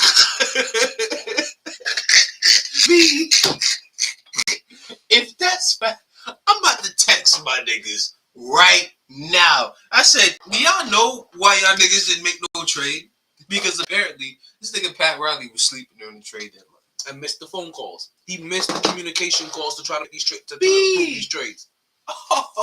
This is now when you know what? Hey yo, this is now when you have to. Heat fans call this nigga the head honcho. Highly respected. Listen, he deserves all due. But I ain't gonna lie. I hate him, but I still respect him. But I'm not gonna hold you. I hate it. You gonna catch these jokes. Oh yeah. You gonna catch these jokes. I'm glad you guys were here. Oh yeah. You gonna catch these jokes. You know why you gonna catch these jokes? Because let this have been James Dolan. For real. Let this have been Steve Mills. Let's have been Jeannie Buss. Them motherfuckers would have been on the front cover of ESPN getting blasted and violated for about 3 days at least? 2-3 days? Man. Laughing stocks. We would have had Stephen. It would have happened initially for 2-3 days, and then it would have been a running joke as a talking point every time they talk about the Knicks and their man. You would have had Stephen for the next decade. You had Stephen A. corny ass leaning up against the window just like they did with the Zion thing and whatnot. All of that. So you know what? Pat Riley gonna get his jokes here. We love Pat. We respect Pat for his moves and whatnot. I actually do, unfortunately. We respect that nigga, but hey, when you fuck up, you got to get your jokes too. So, sir, you gonna get your jokes today. Like outside of him being a Knick, you're gonna get your jokes. He lucky he was also mentored by the great Jerry Buss. You're gonna get your jokes today. You're gonna get your jokes today, sir. With all due respect, you're gonna get your jokes. Let's ease back into football. Stupid ass motherfucker. How you fucking gonna be falling asleep with trade deadline? They didn't call you the Godfather, but you out here catching the snooze. Motherfucker, you're not supposed to be sleeping. Get your sleep in the day before. Or motherfucker, get your sleep in early in the day. Wake up 10 a.m. to make sure you're ready for trade deadline. How the fuck you sleep? Motherfucker, you got all the time to sleep in the motherfucking world at the trade deadline in at 4 p.m. All you had to do is wait till 4:05, goddammit. Wait till 4:05 to take motherfucker, you can sleep. So, like, what the fuck? No. You telling me that you couldn't wait until that afternoon nap was hitting that hard? Come on, B. That you couldn't stay up to 4:05? Niggas on the verge of talking about getting KD. KD. Oh, man. And you sleeping out here snoozing with your smooth jazz in the background. Because I know you're corny. I know you want to be smooth, having ass has some smooth jazz in the background with your slick ass hair and your Armani suits. Probably has some weirdo shit with the fucking aquarium going crazy and whatnot. And everything. See, I'm glad I went basketball. Speaking of craziness, aquarium. Nigga probably leaned up on his little thing with his legs crossed and whatnot. You know, this fuck ass motherfucker. Man, Heat fans, the Godfather that you stay coming in everybody's face about fucked you guys in the ass because he was sleeping on the job. All I know is, AB, when you sleep on the job, what typically happens? Well, I mean, unless I'm the supervisor, like I normally get fired. That's all I'm saying. That's all I'm saying. You know what? Your man's fucked you in the ass out of possibly going to another Eastern Conference Finals because he was sleeping on the job. Pimp it. Take a shot. You come in hot when you do that. Take a shot. You don't have to get here. You come out, you get it out. I know you should. Take a shot.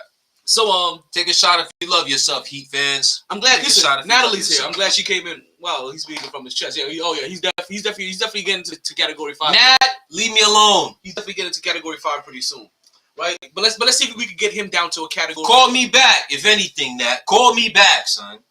Let's see if we can get him down to a category 1, maybe a category 2. That will not happen today because that's a bullshit flag yesterday. But let's see if maybe we can get Natalie up to a category 4, right? I just told you what to do, so do something about it. How did you feel about that halftime performance?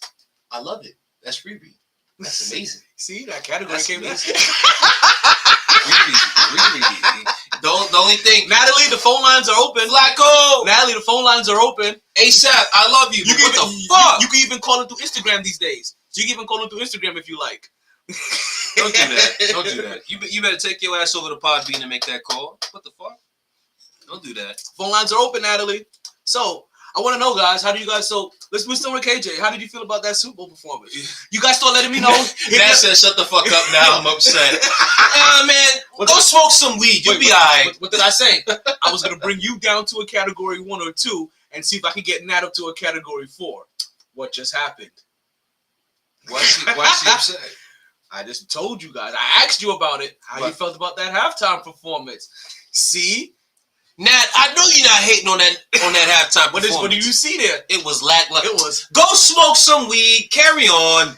So listen, guys, hit me up in the comments. Let me know. Get ready. Call in the phone lines.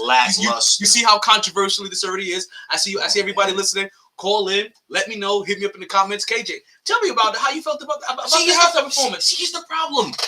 What do feel? all Rihanna fans want? Another album, right? Mm-hmm. With all this hype about lackluster and being trash and all of this shit, you think that's gonna help your cause? Shut the fuck up, all of you. What does that have to do with the price of tea in China? Huh? What the fuck does Rihanna's halftime performance have to do with the price of tea in China? Who gives a fuck about China right now? Fuck China. What does how people feel about her halftime performance have to do with her coming up with another albums? I'm asking. T, you're smarter than that. Come on, man. These people aren't the Rihanna fans. T, you're smarter than that. Come on. You're smarter than that, T. You're smarter than that. No, you're smarter than that. You're smarter. You know a good amount of motherfuckers from wherever you were watching the Super Bowl at. Okay. From wherever you're watching the goddamn Super Bowl at. Mm-hmm. Men are watching the game. Mm-hmm. And at halftime, you know what happens. All the women who are there rush the TV to be able to see Rihanna. Okay. Granted, I was one of those people with the women because I love Rihanna. Okay. And I also need another album immediately. Okay. So if you come out here bashing out the motherfucking shit, knowing that she also revealed that she's fucking pregnant, you think she's out here going to rush and put out another album for you ungrateful ass motherfuckers out here criticizing her performance? Shut the fuck up. And be happy that you just got 15 minutes from Rihanna when we haven't got shit from her for the last 4 years. So you fuck up. So you're saying that the reason that you're giving her a pass for her lackluster performance because lackluster? Who the fuck said it was lackluster?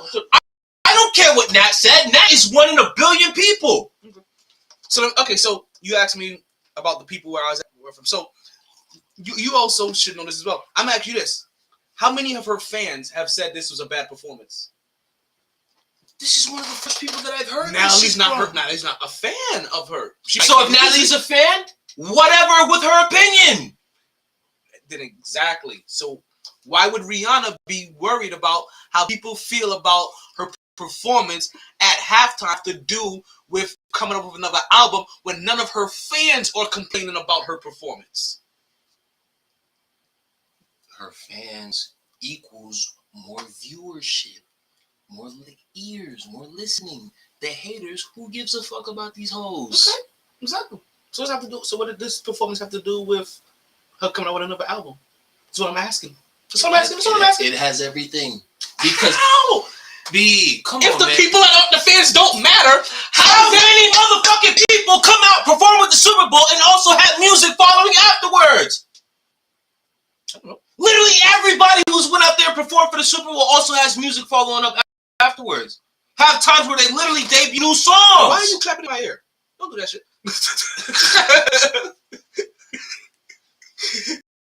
Like, you're not a 16-year-old. Don't do that shit.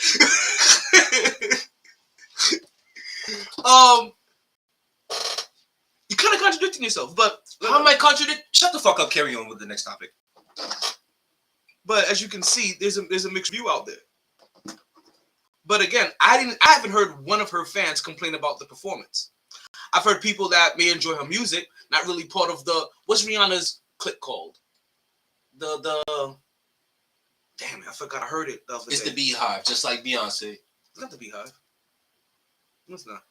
It's called something else. I heard it the other day, and I didn't know there was one for it. I remember hearing it the other day. So like none of her fans are complaining. Like I'm not even complaining. Like I looked at the whole entire performance, and I was like, okay, I enjoyed this as a whole, and I just looked at her and I was like, she's pregnant. Like, so I'm not gonna like. I was stuck on that. That's just my thing. Like, I'm like, you're pregnant. Like, your lack of mobility or whatever you decide to have today. But also, there's things that people don't know. Look, if I just want to take this to a lighthearted place, dog, we in the motherfucking Super Bowl with alcohol, food, drink. If you really have all the time in the world to really worry about criticizing somebody's performance, whether it's good or bad, you're a loser in life. I love you, Nat. Not you. This is what we do, though. But it's like, you out here. We got drinks and food. You worrying about criticizing a fucking 15-minute performance? Get the fuck on. Get the fuck on. Like, yo, suck dick. Who cares about your opinion? Go in the trash. Get the hell on. So you're basically telling the people that they shouldn't care about your opinion. I'm not the one with the issue. Well, we're talking about it. We are giving an opinion about it. I'm not the one with the issue. But you didn't say anybody with an issue. You said anybody with an opinion. No, I did not say anybody with an opinion. I said criticize. You could be criticizing. That's an opinion. Critiquing is an opinion. I'm just saying, be mindful. Be mindful. I'm just saying. Listen. Let's talk about the rule. Let's break it down a little bit easier, right? There's some people wondering if she's getting a pass because she's Riri, which basically you have basically said. And there's people that think that she's getting a pass. And I just mean like she's getting a pass because she's pregnant. That's where I'm at. And there's people that give her a pass because she's both. Now, I don't know if people understand this, right? Like there's some people that, because listen, I can see it. I've seen it both ways. I can understand both sides of it. For some people that may be thinking about the lacklusterness of it, they do have to understand that she is putting on a free show as well. The individuals that perform at the Super Bowl halftime, they are putting on a free show. Now, they get about that's weird. Let's go. We need to go ahead and reset this. Just realize that. Excuse me. Right? They get about a $15 million budget for production for the halftime show. And then that's about it. That's all. And that's about what the NFL covers now about at this rate. So I don't know if you guys even know this, right? What's that? Rihanna unborn baby made it to the. Oh yeah, you said that one already. Rihanna's unborn baby made it to the Super Bowl. I got one of my homegirls who's a Cowboy fan said, "I hate you." Listen, I said, like you hey, you know what's even funny? You hate your team and I how they realized keep failing you. Blue Ivy and the I Just Wanna Rock Lil Lucifer, right, is the same height as Blue Ivy, Jay-Z's daughter. They're the same size. They took a picture together. They're eye to eye. Lord have mercy. But so for some people that know, right, this is basically a free show that they put on for that artists put on at halftime, right? They get about a $15 million budget to put on for the show, but that's about it. So when you guys see some of these extravagant productions and stuff like that, you guys may not realize that these artists are paying their own money to perform at halftime. Yes, Bruno Mars paid $7 million of his own money. So for everybody that was like, yo, this ain't no Bruno Mars production, well, Bruno Mars paid $7 million of his own money. Because the NFL budget for production is $15 million. It went over. He had to come out of pocket $17 million. Because at the end of the day, anybody who cares about their craft, they want to make sure they put a good product out there. So it's gonna be talked about. And then so also when I look at Rihanna too, right? When I look at people say that as lackluster, I always thought that Rihanna's personality or persona was bad bitch persona, right? Which means that if you look at it from a bad bitch persona that's pregnant, that kind of looks like a bad bitch in her stink persona. Yo, I'm that bitch. Mm-hmm. Right? So like there's levels to this. If you didn't like it, I can understand. I can see why. Right? If you loved it, I can see why as well. But like I said, but there's still one thing I still have not heard. I haven't heard a Rihanna fan. Hey, what excuse? Wait, what's your excuse? What's your what am I haven't given her any excuse. Huh? What excuse have I said? See, again, it's just having one of those polarizing topics. I haven't said anything good or bad about it. Right? As I said, like if she looks nonchalant, I know that's part. I took that as part of her performance. Like that's part of the personality of Rihanna. That's part of her. That's part of her corner market of niche that she created for herself. She never came off as a in-your-face, need to show and strut shit off or whatever. Looks like I know people that loved every bit of the performance, but her. Right? I know some people that didn't like it because it was just her, and because of her catalog, they were expecting some cameos possibly. I'm not gonna hold you. After what Jay-Z did at the Grammys the week prior, when I saw his ass walking out with Blue Ivy, I said, "Oh shit, that nigga gonna come out with Umbrella Drop." With Umbrella Drop, my son coming out. Right? So, like, you know what I mean? So, and I can see why people could say that about her catalog because I think a lot of songs that she picked teased you that there may be somebody coming out because almost every song she picked was a banger that she had somebody that somebody else was on. Drake, Jay-Z, Kanye. She chose all that. Like I said, listen, I was watching little things. Like when she did Kanye, right? I don't know if people notice. That's when the guys actually came out in square outfits. Yeah. That square outfit, if you go back and look, that's a shout out to an old Kanye video where he's in a square fucking outfit. Exactly. You know what I mean? So while he wasn't, so it was Little Sister production.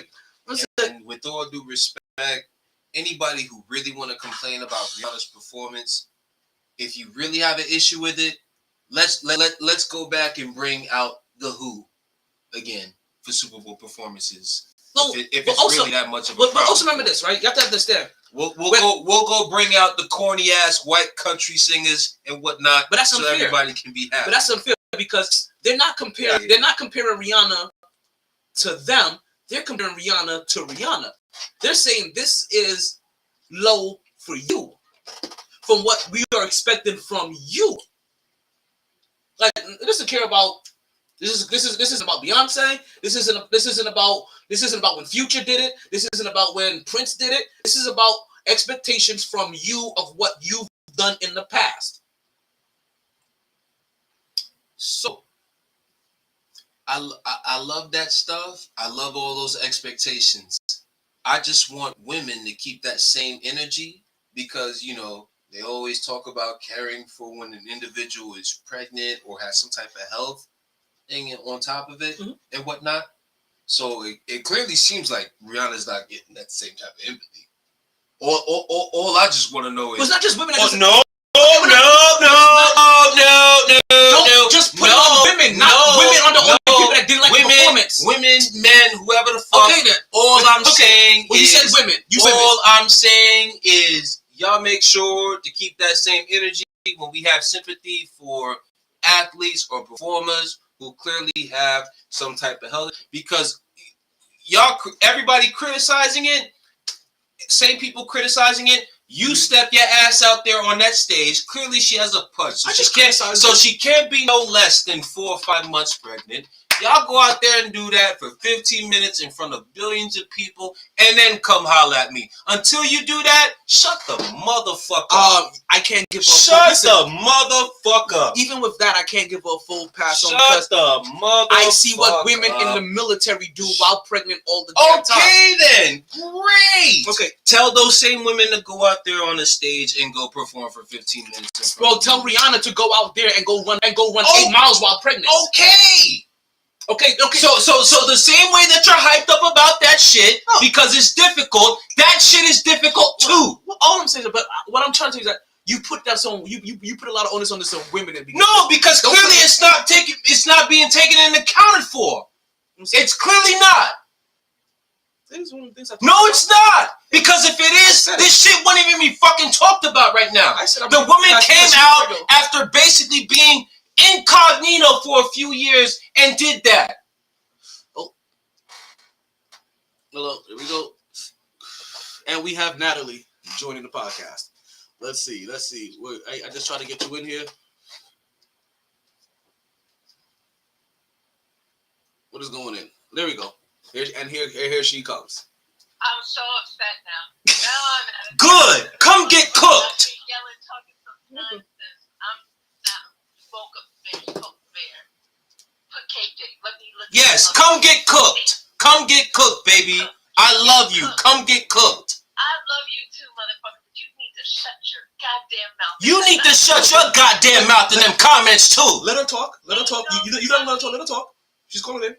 You nobody tell me shut my goddamn mouth and I'm gonna keep my mouth shut. I just told you to shut your goddamn Shut your goddamn mouth, motherfucker. No, motherfucker. You motherfucker. I can motherfucker too. I can Samuel L. Jackson this motherfucker too, motherfucker. You make sure you keep that same energy and know who the fuck you're talking to. You talking mad shit. Yes, I will talk mad shit. I will talk mad shit to defend Rihanna for you bitch ass motherfuckers out here talking about all this shit and all this lackluster bullshit. Suck my dick straight out the gym when I'm sweaty and just finished running 3 miles. Okay, we got you. But KJ, can we have our caller to get their point across? No. Thank you. No. No. We've heard you. No. We've heard you. Let's hear somebody else's opinion. No, we heard you. We've heard you as well. And we heard you. Okay, let's hear somebody else. Fuck that other person. I love you, Nat, but fuck that opinion right now. Okay, let's hear somebody else. Let's bring your category down. Motherfucker. I just want to hear. I'm trying to hear all opinions. This is apparently polarizing for you guys. It really is. I'm saying that this has nothing to do with her being pregnant and lacking sympathy for her being pregnant. This has everything to do with she knew that she was going to perform a set list. And I never said that I didn't like set list was fantastic. Her performance was lackluster. She literally looked like she didn't even want to be there. She was performing as if she didn't want to be there. Now she is literally on the stage, a national stage, and she made me feel like she did not want to be there. And you are giving an excuse saying she was pregnant. So who did you want instead? So who would you want instead? So can I bring out the Who, and would you be satisfied? It was she didn't say nothing about who she wanted. It was about who performed how. I don't have a problem with Rihanna. It's not that I wanted someone other than Rihanna. I wanted Rihanna to fucking perform. And she fucking did. 5 months pregnant. Stop being picky, you picky ass individuals. You picky ass motherfuckers. What am I picky about? To both of you guys. It can't be 5 months. I don't know how old the baby is, but I know she just had a baby. Yeah, and clearly ASAP didn't waste no time. Put another thing in there. Trust me, I'm pissed off with ASAP because I'm like, ASAP Rocky, what the fuck, my nigga? You selfish fucker. We need to see this individual. Stop holding up the new album. You bitch ass motherfucker. You selfish. Trust me. I got smoke with ASAP too. You would do exactly what ASAP did. No, I would not. With the Super Bowl looming, I would not knock you up like that. Hell no. You tell me not. Listen. Because what the fuck do I want? More kids. More kids mean more money being coming out of my pocket. What the fuck I want? She's a billionaire. She's a billionaire. What the fuck does that matter? You're telling me you're not trying to knock up a billionaire. No. I already knocked up the fucking billionaire. What the fuck I need to knock her up again for? You trying to get 3 of them out of her. I guarantee you. It's niggas like this. I guarantee you. No. It's niggas like this. Get 3 of them out of her. It's niggas like this. Selfish niggas like this. How's that selfish? Selfish. I'm trying to make 3 billionaires. I'm trying to make more billionaires in the world. Out to all my. Hold on a second. Were you saying that? Selfish ass motherfucker. I don't understand why this is the topic of conversation. We're supposed to be discussing a lackluster performance. Listen. Because if it was anybody else, you know what? KJ, I'm going to ask you the same fucking thing that I was talking to T about earlier. If it was another performer who gave that same exact energy, would you make excuses? Here's the real question. You're saying that, oh, she's pregnant, and therefore that's why we should have sympathy and all of that. And you were basically not disagreeing that it was lackluster. You were just saying that her being pregnant is a reason for why she was not. Because any type of deficiency with women is a reason. My ear. Get off me, man. Fuck. Relax. Because I got 2 people coming at me at my throat. So Who's you know coming how at you? I get. Who's coming at you? I'm not coming at you. You said 2. Shut up. What have I said? Shut up. Because Natalie's coming at me saying I'm disagreeing with her, and you're coming at me saying I'm disagreeing with you. So apparently I've been neutral. And all you're doing is yelling. Relax yourself. So at the end of the day, right? Can we agree that, look, to be honest, any type of thing when it comes to women, women look for any reason to minimize something. Either minimize something, maximize something. I don't care. She was pregnant. Look, she was pregnant. She went out there. Women aren't the only people that didn't like her performance. Don't minimize it and say women are being. That's literally all I've seen. But I have not seen a man complain about. Show me a man complaining about her performance. I'll shut up. Okay, the person that started this debate is Darnell. Because he's the first person I heard. I haven't seen what Darnell said. Okay. Well, that's not my problem. Okay. Well, I brought this question up because when he made this comment, I was like, this is interesting. I wonder how everybody's gonna start feeling because it was a guy that randomly said, "Y'all wasn't a fan of." I didn't really see this, but it was kind of lackluster. And I started gauging everybody, and I realized that, hey, this is you're gonna take the opinion of a man who just wants to see football, who's probably out somewhere drinking and whatnot. No, he was excited about the Rihanna halftime performance, and it was lackluster for him. Thank you. And it was lackluster. And that's the reason. And that's the reason why I've asked this question. One out of a billion. Congratulations. Well, apparently it's been more. Two out of a billion. Congratulations. Okay, go roll your eyes somewhere else and carry on. Listen. I listen. Now, listen to go back to something I mentioned. Right? There was really two weirdos. It's really two. We'll start bringing out the corny motherfuckers out there for halftime performances now. Because apparently everybody has all these. Nobody had a problem. No. Here's the problem. Motherfuckers don't remember some of them corny ass, weirdo ass motherfuckers. Future was one of those. Future had a wait, weirdo. What year? Show me the year. Future never ever did no halftime performance. Exactly. So shut the hell up. Shut the hell up. We'll start bringing out the corny ass motherfuckers again. We'll start bringing out the fucking country singers to do halftime performances. Since you motherfucking bitch ass motherfuckers want to be out here complaining about some whole shit. Again, so it's get the hell out of it's here. Even one of two things has been happening. Get the hell out of here. People, as you said, Andy, people giving her a pass because she's Riri, or is people giving her a pass because she's pregnant? Now, regardless, now listen, y'all go out there and go get the corny motherfuckers who were coming out there before Bruno Mars, before Beyonce went out there and did her thing. No, all these people. Go get those same corny motherfuckers, and then ask me if you still thought was a lackluster performance from Rihanna. Now what I've said that if the hell up, shut the absolute fuck up. Now what I have said, if anybody feels that her performance is lackluster, I would say I would draw a pass because she's pregnant, because you have no clue how she would have felt moments before going on stage. Fucking because Natalie, your scenario, you give her time to cancel. If she wasn't feeling good 3 days before, why go on? But if she's not feeling good the morning of, if she's not feeling good an hour before performing, and she still goes out and perform, you not. When it comes to pregnancy, there's a level of sympathy. Where you want me to acquiesce and state that you are correct. Technically, if she was not feeling well because she is pregnant, then she has a right to perform lackluster. However, I am holding her to a degree to where she is on a national fucking stage, and she accepted that role to perform knowing that she was pregnant and tried her best.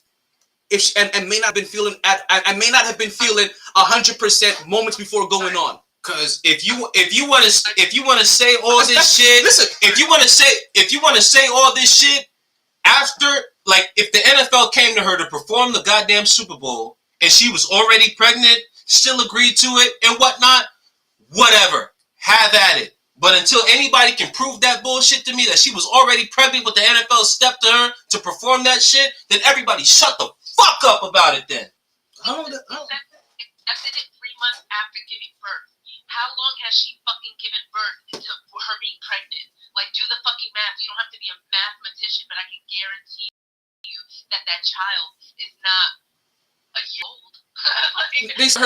That child is definitely not They stepped to her when she was pregnant, thinking that she would have had her child and not be pregnant by her Super Bowl. Not be pregnant again. Exactly. Not be pregnant again. And then she ended up being another because A$AP Rocky was like, exactly. I'm trying to get a trifecta. So banger after banger. All that energy, all that lackluster shit, take that shit over to Flacco.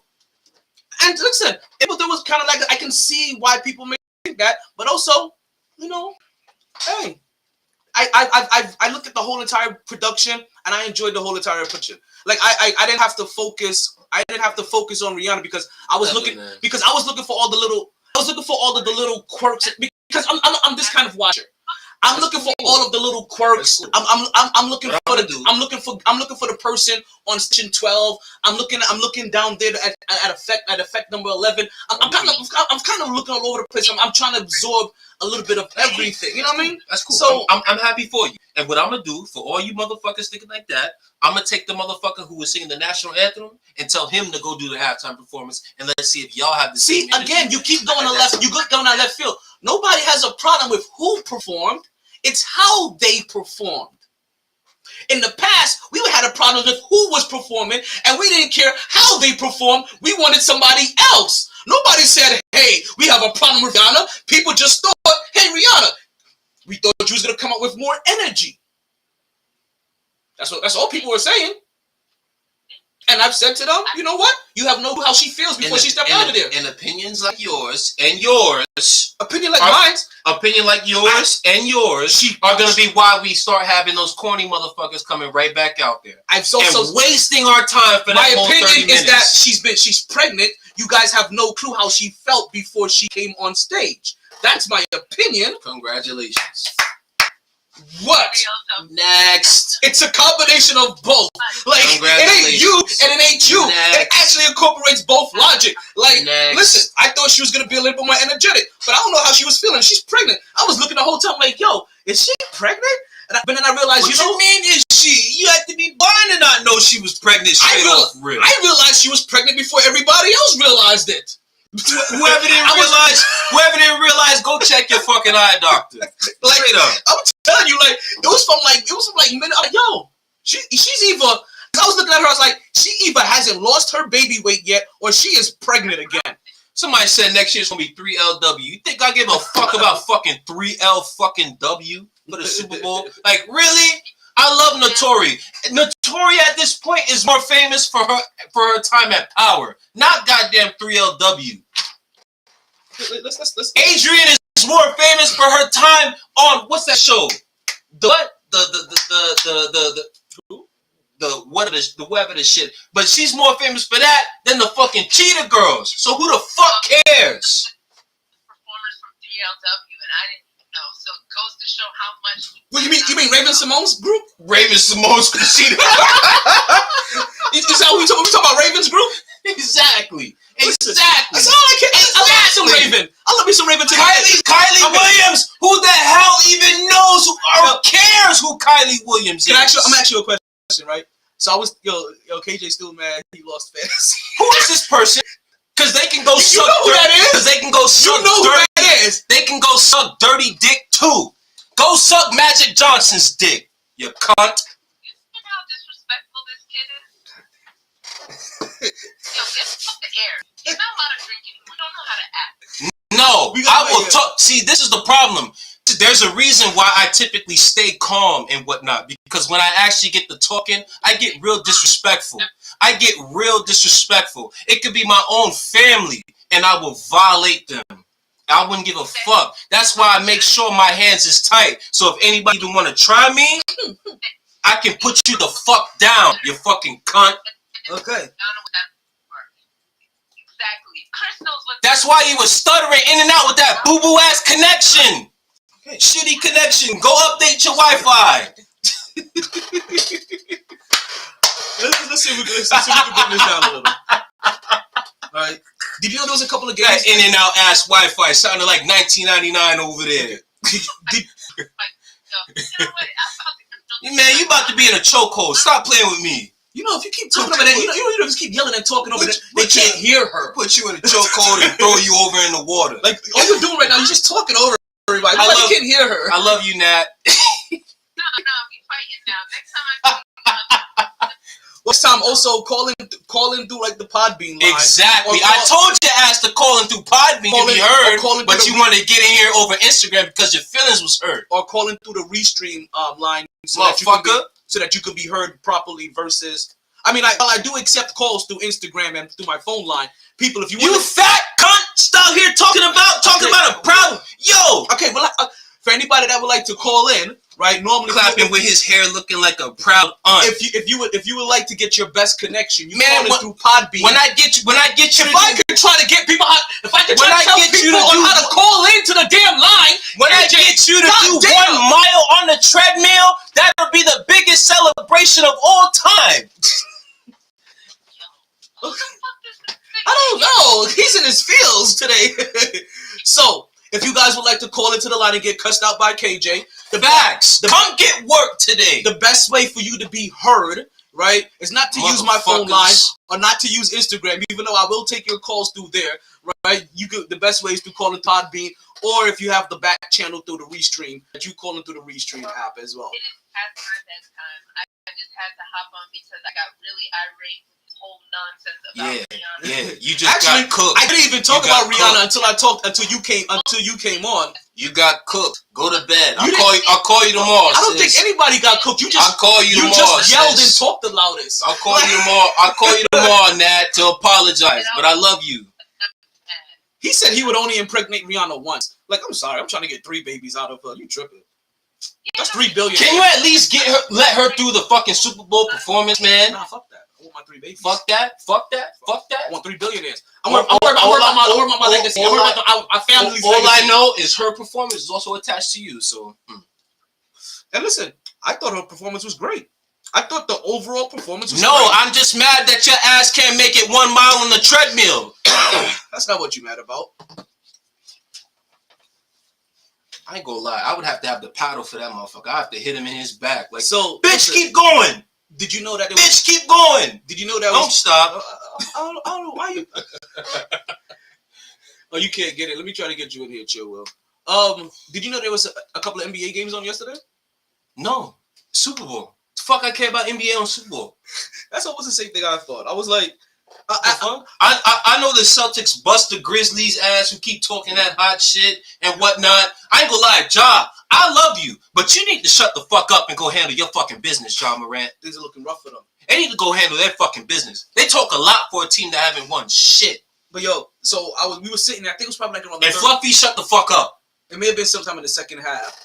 I just had the random thought to myself. I was like, I wonder if there was any basketball games on today.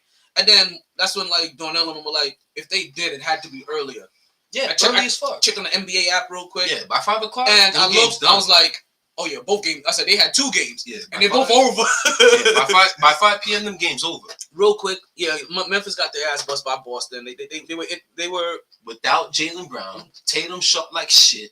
119 to 109, and Worked. ever since Ja Morant has said he's good in the West, and the only people they see is Boston, they've had a losing record, and they haven't won. They barely won games in the West. Okay. I mean, last night, he was the leading scorer for number 25. When Memphis lose in the first round, they have lost 3 of their last 10. They've won 3 of their last 10 games. The Memphis Grizzlies. Boston has won 6 of the last 4. And they talked in the summer like they got all this hot shit. I should have you. Everybody. You should be in now, Chill Will. And then Boston's also on a 4-game winning streak. Leading scorer for Boston was Derek White, as you said. There was a couple of people not in that game, and Jason Tatum was shooting like shit. Ja Morant led his losing team with 25 points. Other game was Detroit versus Toronto. Who the hell did I write down? I don't know. Bojan Bogdanovic. That's what that is. Bojan Bogdanovic led his team with 33 points, but the Detroit lost. Toronto ended up winning that game. Shout out to Fred. Fred VanVleet led all scorers for the day with 35 points. Do that again, Chill. I just saw you try to get in there. Now, do you know? Now, I was surprised about how the recent power rankings came out, right? Because they still had Boston at number 1, right? Do you know who's the hottest team in the league right now? Milwaukee. 10 straight wins. Freaking Giannis, man. 10 straight wins. Now, no. I do you know who has the longest streak in the league right now? Longest streak? Longest streak in the league. It was probably, I actually tried to call it that. Oh no, Nat. I actually tried to call it that phone goes into do not disturb mode after a certain time. I don't blame her. Yo, My phone does the same shit too. Oh no, yeah, a certain time you can't get a hold of that. That's just if she said it's already past her bedtime, her phone already went to do not disturb mode. So no social media contacts, no phone calls, no nothing. I'm gonna text her. I love you. I apologize to my Natalie. That's my Natalie too. Listen, that's my Natalie. Okay.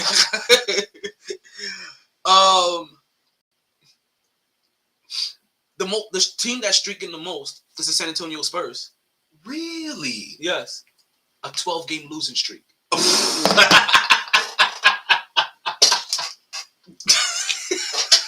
Sorry. You're horrible. I didn't think it was gonna be that funny. Listen, man, I have to bring you back down to a category one. I have to find a way, okay? You did it. Listen, just now. I've reset you every time. You did it just now. Listen, I built this show up for a reason. I have to keep resetting the people, okay? I love my nigga, man. That's my nigga, man. He is still coaching the Spurs. It's 12-game losing streak. Pop, it's time to hang it up. 12-game losing streak. Pop, it's time to hang it up. And that Devontae Murray story. It's time to hang it up. We still love Pop, but that Devontae Murray story scarred me. Didn't really have him looking in the best light. Scarred me. But with Tony Parker, right? The whole San Antonio situation. Yeah, I didn't hear it. I just heard the Tony Parker part. When I heard the Tony Parker part, that Tony Parker stock to me went way down. Because I don't fuck with that. Because they should have had an easy transition and him being part. Because he was whether they had Murray or not, he was already on the decline. Major. So him trying to stick his chest out, Tony Parker. By the time he left San Antonio to go to Charlotte.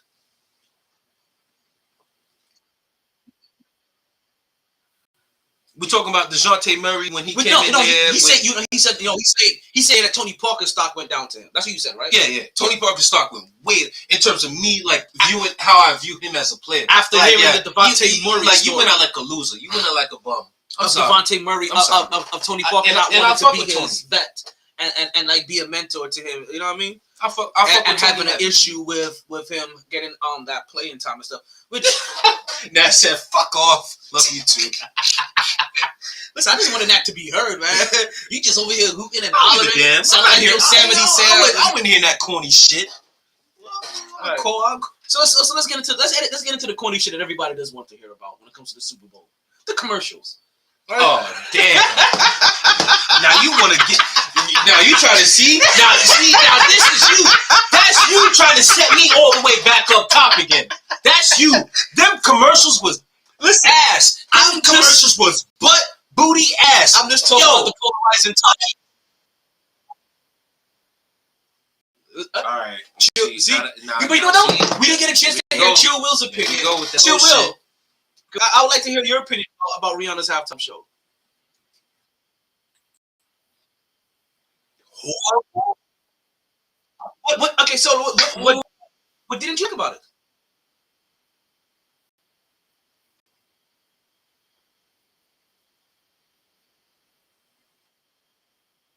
Oh, they said group of people coming is ASAP sperm going to impregnate.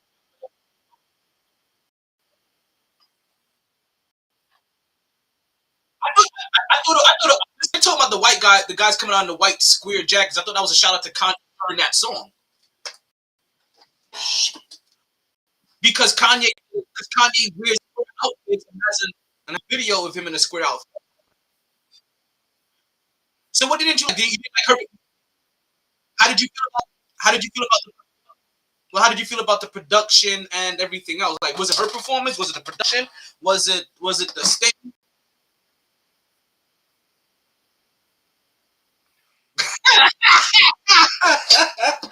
See, like, you see, you have to ask the hard-hitting questions. Here's it. You see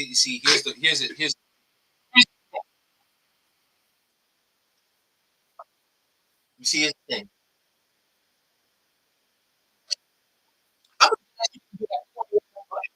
You see his. And, but see, Did you guys see? no, here's the thing. See, answers like this, I'm not gonna get from that.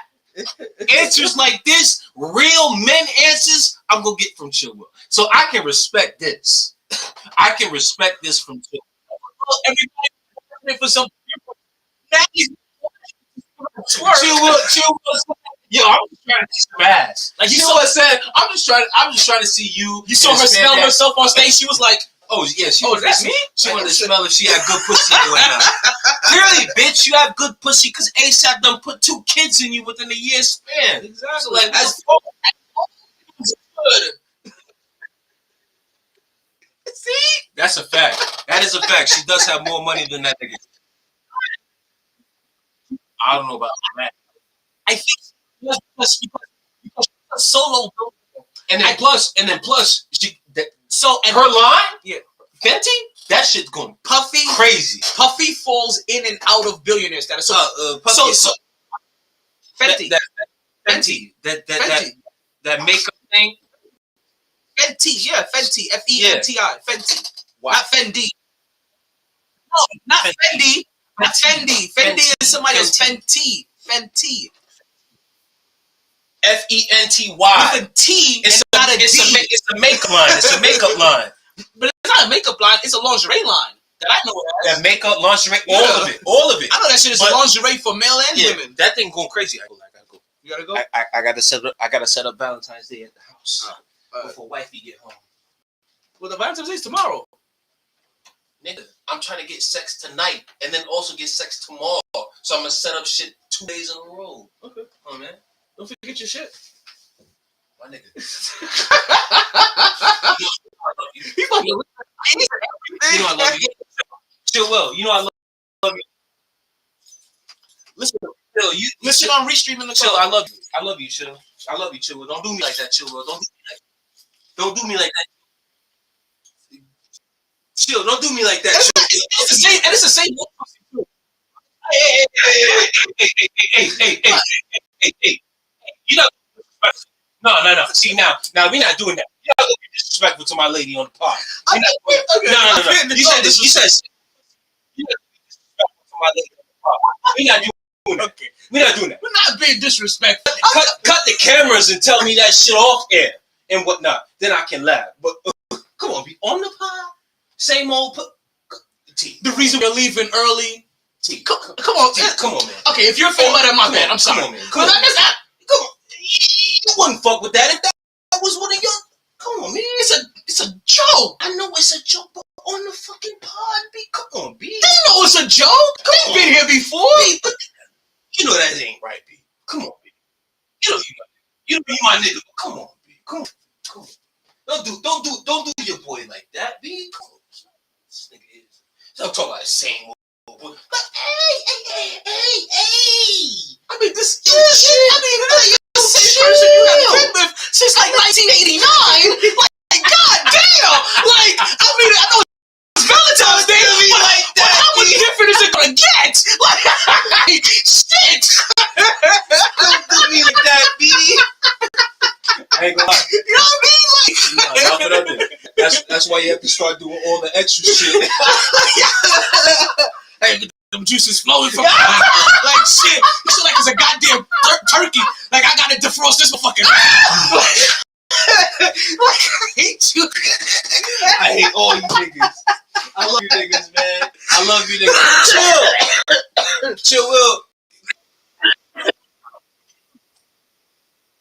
Yeah, solo. Oh, I'm not like I said. I'm not surprised. Rihanna hit billionaire status before Jay-Z did. It's just that Jay-Z's household was over a billionaire status because of Beyonce. I'm not surprised. Beyonce even hit billionaire status before. Yeah. Beyonce been hit that shit. Yeah, but Beyonce hit that shit. Puff Daddy's a teetering billionaire. Yeah, so he that nigga on the tier. So he goes between. He goes between 1.2 and 800 million, like all the time. Yeah, I think he's around like last I checked, Puff, like 900. Yeah. Last I checked, Puff was around literally exactly. Last I checked, Puff was around like 916, 917. Listen, Rihanna has a following. Listen, it's Barbados. People don't even realize this new wave of bad bitch women that are out here. This isn't a Cardi B and what's her name? What's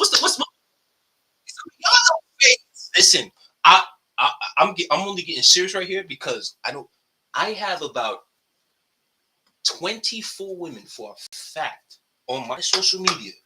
Had they heard what was being said about Rihanna's performance? Oh, I know it's serious. I would have literally, if they got it, I would have been like, yo, T, listen, you know what? Handle your business.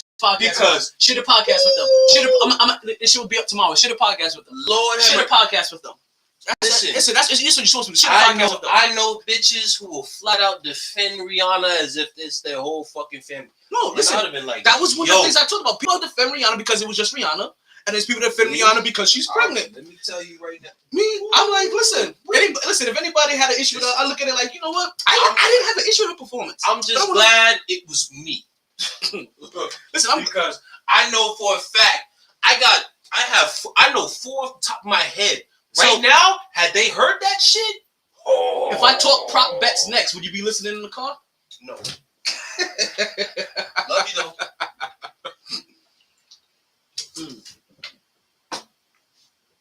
And there goes the quiet, and there goes the storm. KJ came here in a full category 5 today.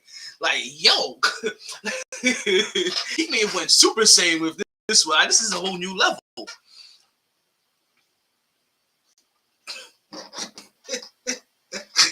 Listen, you know, okay, so Chill Will, you know when I pick these topics to get into because of how polarizing I think they're gonna be. I don't know if you see sometimes on camera, like I get these moments where I'm seeing him go off, or I hear him go off, or Nat's going off, and I'm just sitting back listening like, yeah, I picked the right topic to talk about today. I brought the right one. Oh man, let's get to some of these commercials, man. How much time we got left in the show today? We got about like 40 minutes left. Listen, we got good time. We have a lot of good time. The commercials were weird, right? But I'm gonna tell you something. Right? Anytime I think something is weird, I have to fall back and remember I'm no longer the target demographic. Not for real, for real.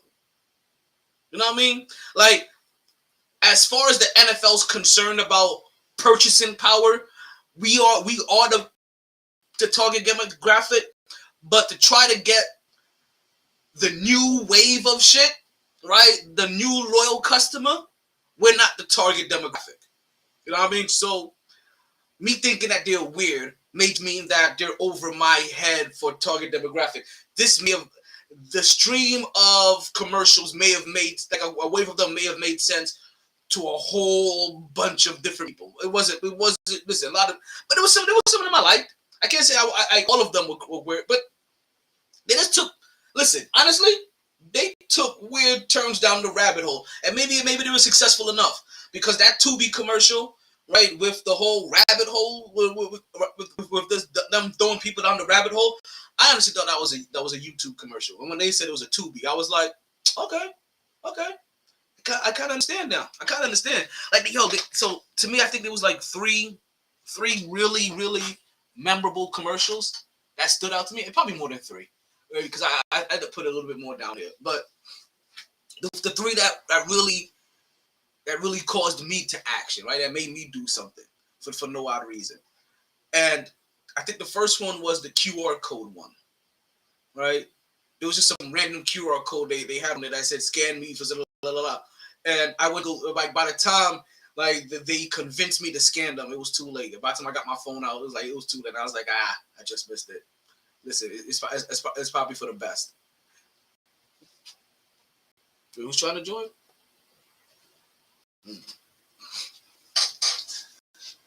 Also, which other one was it?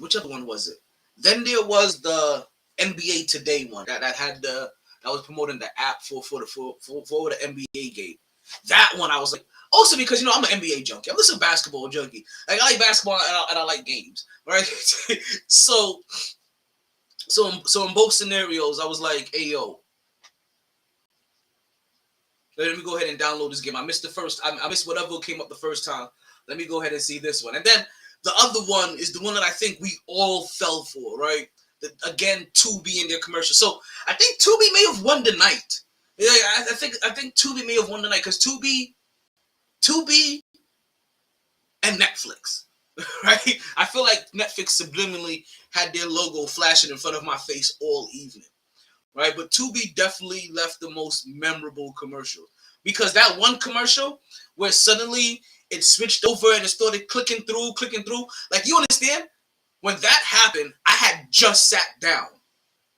Everybody else was good where they were at. They were either standing or they were seated already. I had just sat down. So I was the dumbass that fell for it. Like, I'm over here like, yo, did I just sit on the remote? Yo, is that me? Yo, like, I don't even know how the remote got on my chair. Like, am I sitting on the remote? And then I was like, nah, yo, it's a commercial. And I was like, fucking Tubi. Like, you've won this round. God damn it. They may have won the long run. Because now I'm kind of curious what Tubi. I never had Tubi before. I'm like, let me go look at Tubi now. Like, what the hell are you? It's like, oh yeah, I'm a sucker. I like technology. What can I say? Right? So, but also, you know what stood out to me? I can't wait for that Flash movie. Like, I don't know about the rest of you. Hey, yo, I don't know about the rest of you for real. But that Flash movie, that next Flash movie, I'm all in. I'm 100%. I'm all in. I want to see it. I'm ready for it. Also, Flash, maybe because I'm hyper, right? And, they call me the Motor Mouth of the South, right? Maybe because of that, and why I'm here. Like, you know what? Yeah, I want to see that Flash. But Flash is probably my favorite character of them all. And from what I heard, that this Flash movie is going to be the reset and the start for the new Justice League movies. And they're gonna go the same route that MCU has gone, where they're gonna have obviously all of their connected movies over the next 10 years or whatever. So and this is gonna and basically this is gonna be the flashpoint and the reset of it. Excuse me.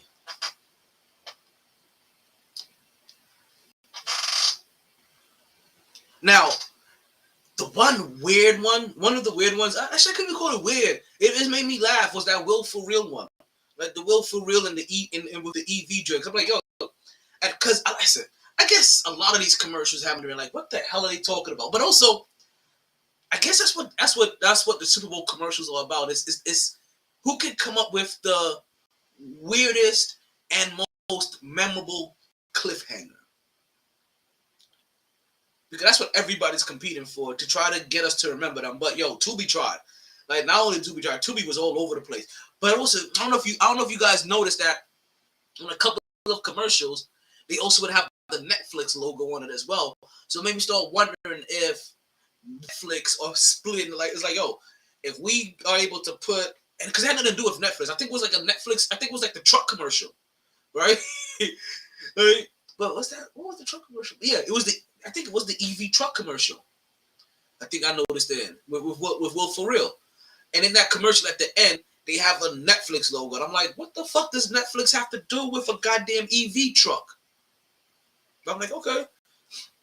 Whatever. I'm over thinking like, okay, Netflix must be talking about, yo, if we already put our little logo on here, we'll help you with that cost. Instead of you having to pay the NFL $10 million, we'll give you like $4 million towards it. And it was like, I bet. Just a little logo at the bottom. It's a little logo at the bottom. I feel like Netflix did that for a lot of people. I feel like Netflix was being subliminally flashed in front of my face the whole entire time. Now, commercial that probably would have skipped my radar. And I thought I had this moment, but I don't think I hit record in time. Like, I thought I was recording. Let me see. Did I catch it? No, I didn't catch it. Yeah, I thought I was recording, but I didn't get there in time. Was that right at the very end? Right, I think it was that. Yeah, the Super Bowl was over, and at the very end, they're showing this Disney commercial, right? And it's super vivid, and they're going through all of the princesses and main characters, and it's all kind of bright lights and whatever.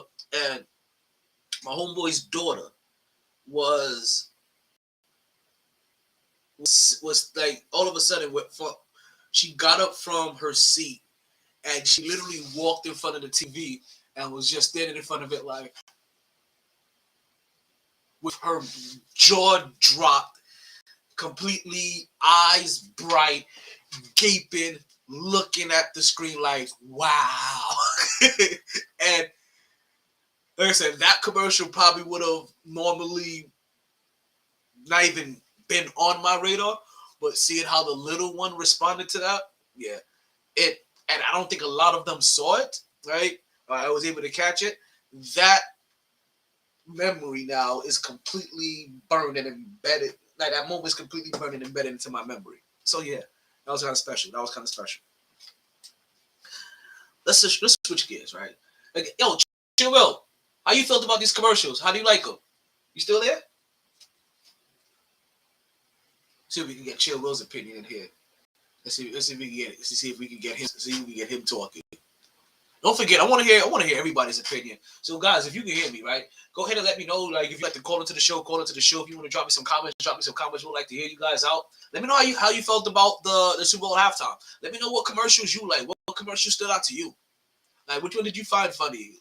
Because I know there was other ones too. I know there was a couple of them, but like that one right there, that one took the cake. Chill Will, I know. Did you hear me when I said earlier that the reason that the Miami Heat didn't make any moves during this trade deadline was because Pat Riley was sleeping during the phone calls from Brooklyn? Yeah. That part. Because they had been in trade talks before previously in the offseason, and that trade was turned down by Brooklyn. It was a trade for. It was a trade. You know, I don't know if it might hurt me back. It was a trade that should have sent Ben, Bam, and Spider to all various locations. Let's shift gears. Right now, let's see. We have the Knicks. Knicks already played Brooklyn. Last time I saw the score, it was in the fourth quarter. It was like 3 minutes left to go when the Knicks were up by 20. The score was 98-117. Was the last time I remember seeing the score. Right now, we got your game is over. So I'm down. Like, I really hope the Knicks didn't blow a 20-point lead. And you know what? Excuse me. Whether you're a Knicks fan or a Nets fan, you're kind of the same team right now, in a weird way, right? Neither one of them has any real stars, even though the Knicks have an all-star, a two-time all-star now in Julius Randle, all-star and most improved player. A person that a lot of people believe should have gotten in there as an all-star in Jalen Brunson, and they believe that he's a snub for making the all-star game. And since the all-star game since he's been snubbed for the all-star game, he's been averaging 29 points per game, a little over 29 points per game, and 6 assists. Like, so he has been balling definitely like an all-star. The Knicks win this game. Their last game was against Utah. They ended up winning that game as well. It was one of those close Grizzly games, right? Jalen Brunson dropped 38 points in that game and 6 assists. Julius Randle, it was one of those games. We was clicking everywhere. We were clicking everywhere that game, right? Julius Randle dropped 31 points and 6 rebounds. RJ Barrett dropped 20 points and 6 rebounds, right? And the newly acquired Josh Hart, who was looking like he's going to win perfectly. Last time I saw how many points he had 17 points off the bench already. So he was heating up. In his first game as a Knick, he had 11 points, but he ended up having 7 rebounds to go along with those 11 points and 4 steals. Not to mention a steal in the key portion of the last minutes of the game to help us stop what was becoming a back and forth scoring fest and a momentum that looked like it was starting to swing Utah's way a little bit. Right, it helps solidify that victory. So big shout out to Josh Hart. Like, not only is he playing with his boy Jalen Brunson, who he won a championship with in Villanueva, right? But his playing style and the way he is on offense and defense really fits into the kind of person that Tom Thibodeau likes and also likes to give playing time to. And we're starting to see it. We really are starting to see it already, right? And so, shout out to Hartenstein, also dropping 14 rebounds. 14 rebounds as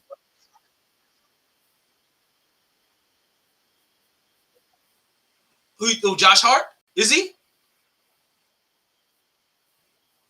Jalen Brunson is smashing Iggy Azalea?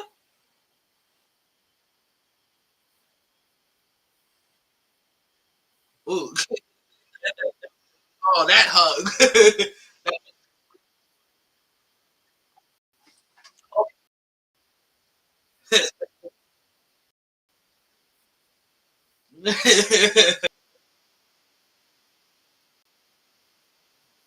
Like, hit me up later. I got, you know what I mean?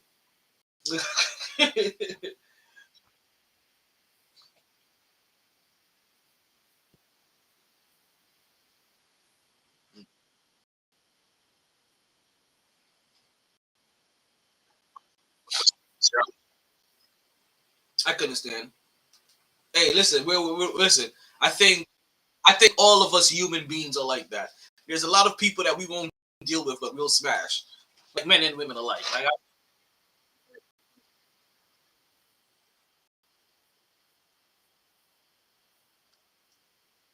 understand what you mean. I know what you mean.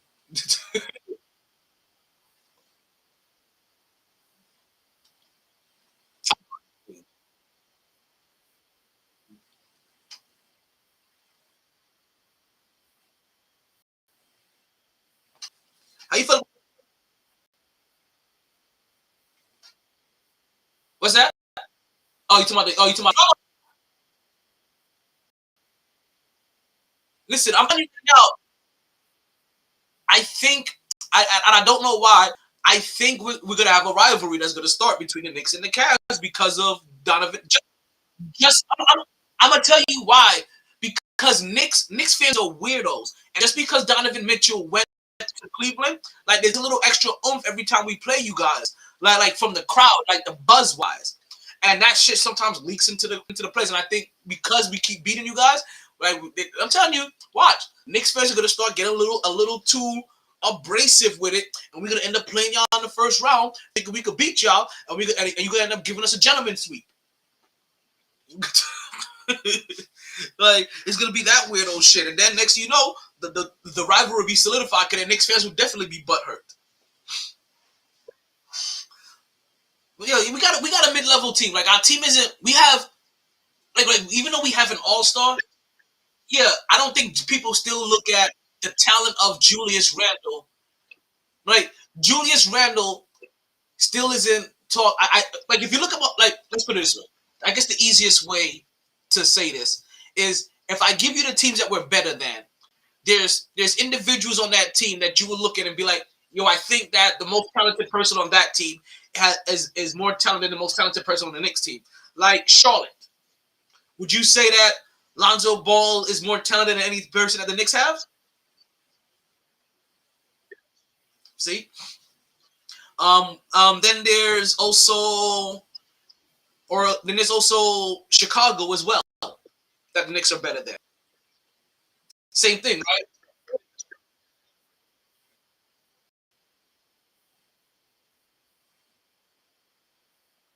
Yeah, exactly.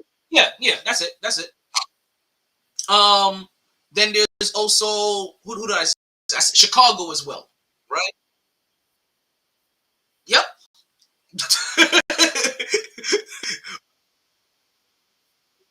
Wait, hold on, wait. I'll keep that in a second. Cause I'm not. Wait. Where's who at? You asking the Knicks? The Knicks are seventh. The Knicks are seventh right now in the state with a record of 31 and 27. And I may have to update this based off their win tonight. And the Bulls are 11th with a record of 26 and 30. DeRozan still plays for the Bulls. I think right now their big problem um, is that Ball is still out injured. Zach LaVine, I think, is playing, but he's also always in and out. Injuries plagues that team.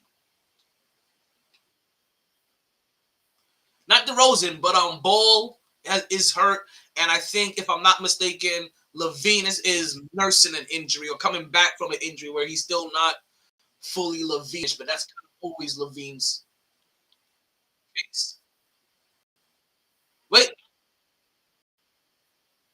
I think so too, though. I also think that too, Will, you got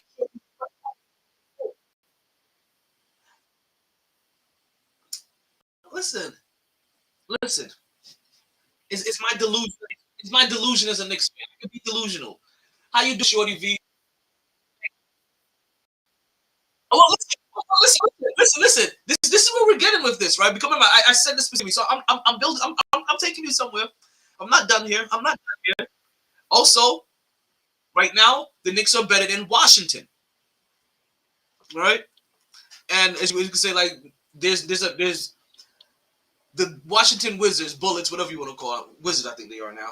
Jesus, I still can't call them. Again, have players on their team that is better than any player that they have on their team. Whatever. Right? And then lastly, the last team that we're better than that has an individual because only right now the Brooklyn Nets and the New York Knicks are in this position where they're ahead of teams with better that has better talent than they do. Right? And the last one is the Atlanta Hawks. So right now the way the standings are, yep.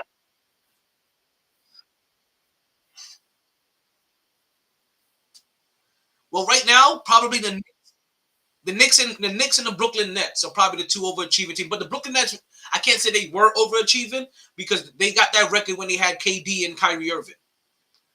So right now, for like the Miami Heat and the New York Knicks, this is a perfect, like, they can probably find themselves moving up one more spot. Where right now Brooklyn's at the 5th, is in the 5th. And so at the one, I got you. At the one spot, we're doing good over here, Shorty. We're doing good. We have the Boston Celtics. At the 2, we have Milwaukee Bucks, followed by the Philadelphia 76ers. After that, the 4th spot, we have the Cleveland Cavaliers, who's also number 5 in the power rankings. Then 5th, we have the Brooklyn Nets, followed by the Miami Heat in the 6th spot. And then 7 through 10 goes Knicks, Hawks, Wizards, Raptors. Outside of Knicks at the 7, Hawks at the 8, Wizards at the 9, and the Raptors at 10. Outside of postseason,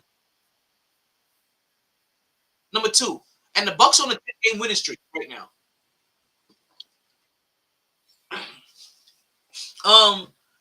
So, and right now, outside of any postseason contention, are the Chicago Bulls at 11, Pacers at 12, the Magic at 13, who I keep telling you, out of any team that's not in postseason contention or any kind of contention, the Orlando Magic are probably one of the most must-see teams to watch.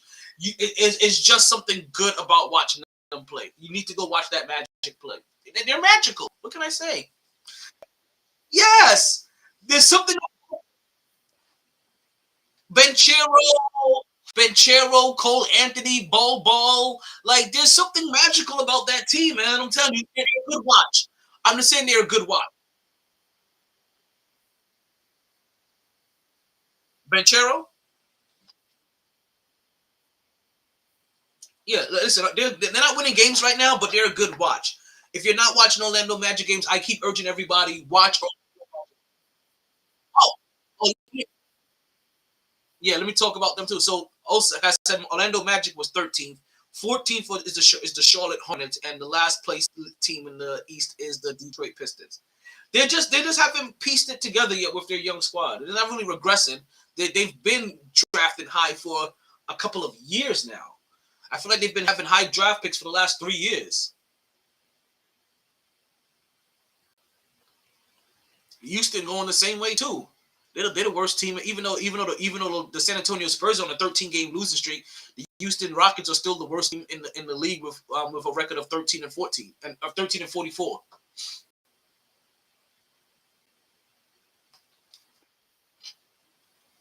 Yeah, there's a little bit of upside for somebody, like I said, for the early standards. I mean, how many games are we in? We're at 57 games. Damn.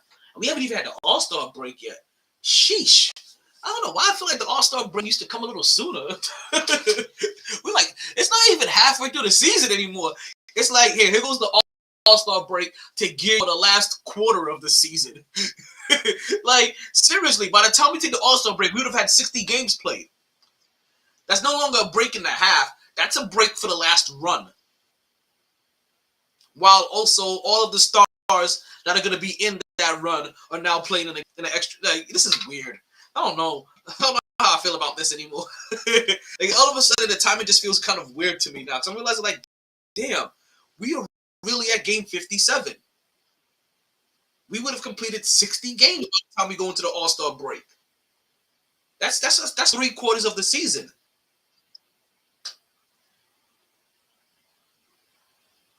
That's 3/4 of the season. That's 3/4 of the season. I do. I have not gotten college into the college. Mm. Listen, I got, it's so funny. I told you I'm better off, but I recently deposited some money to my gambling account. I'm gonna put it. Listen, I got some bets to put up eventually. Speaking of bets, right? As you guys know, there was a ton of prop bets out there, right? Like, there was a ton of prop bets out there, and I've been trying to get these results, and I'm really mad. I ain't gonna lie, I'm really upset that I didn't get all the results that I wanted to, right? Because we all know some of these major ones they had out there, right? How long the national anthem was gonna be. I don't know if you guys know that there was a prop bet on if Rihanna was gonna show cleavage or not. And you know what? I would have lost. Like I would have took that as a surefire bet that Rihanna was gonna show cleavage. There was no cleavage. She had them titties encased in plastic red wrap. Like, there was no cleavage whatsoever. Right? Then there was the coin toss that ended up being tails. Right? There was also a. There was also actually. You know what? Since we got Shorty here and I have somebody new, let me know if you watched the Super Bowl and how you felt about that halftime performance. I'd love to hear your opinion. You can either type it or you'll call into the show if you would like to call in. But there was a prop bet for what color her shoes were, right? Also, there was a prop bet for she did not like it. See? Now, if you don't mind me asking, what particularly did you not like about KJ would have blown up? Yeah, you should have been on here with my co-host earlier. He almost had a conniption fit over here. What particularly did you not like about the performance? We also had the first touchdown, like what team was going to score the first touchdown. There was a prop bet for that, and I do not look at the game. I was doing shows. He was doing shows on it. I did not look at the game. Okay. I didn't even ask you about the game. I was at halftime.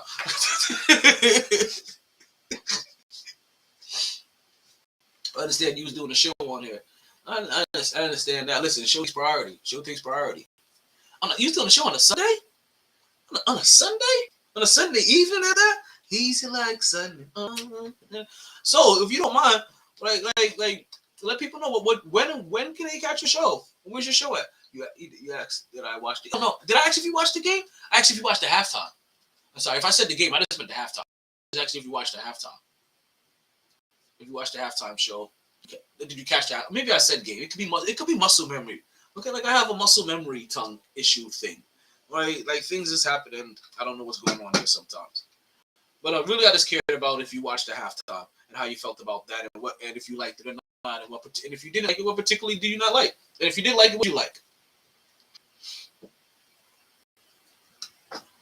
Like honestly, when it comes to the Super Bowl, who cares about the game? It's all about the halftime and the commercials. The whole show. Okay. That still doesn't leave me with a lot, but I can work with it. I can work with it. You can just drizzle in a couple of comments here and there. Also, let the people know where they can find you at and how they can find you. I don't mind that at all either.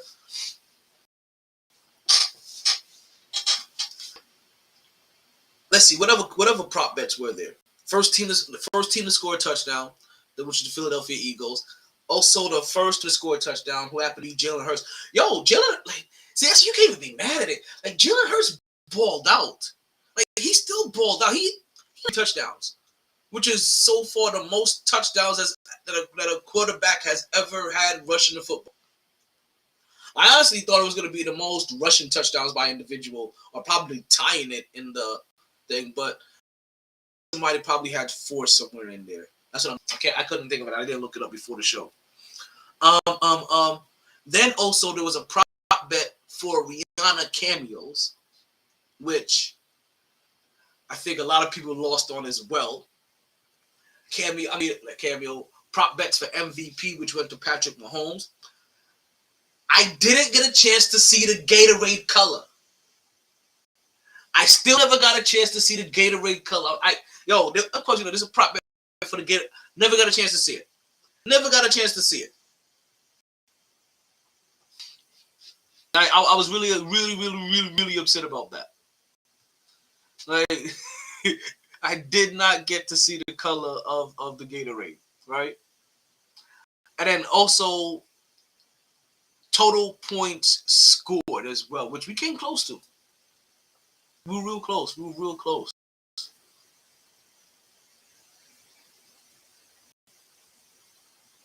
Like overall, overall, from game to commercials to halftime, except I was overall, I was entertained. I can't say I was not entertained. I was entertained. And again, we're going to talk about for the last 3 hours as well. Right? But I was thoroughly entertained.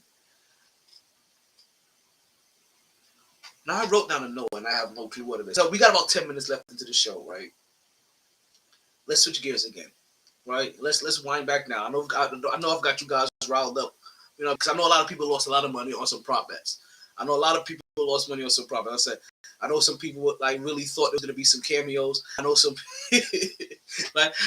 people that really thought that she was gonna show some cleavage. I know people that lost money on the coin toss, national anthem. Listen, like that's and really it's the only time that these prop bets come out. Like during the regular season, you don't catch all of these. Like this isn't a normal thing. This is like a rare occurrence, and this is why every Super Bowl there's like $100 billion like gambled away. You know what I mean? Now that's exchanged through gambling. This is also the reason why eventually why we knew in this day and age, like us sports fans, we knew that it wasn't going to be far away that everybody is going to accept gambling, and next thing you know, sports and gambling was going to be more in bed together. Inevitable. Right, but let's switch back gears again. Let's wind down talking about a little bit of NBA, right? Just a little NBA, just a little NBA. Nothing heavy, nothing too overwhelming, right? Just pure.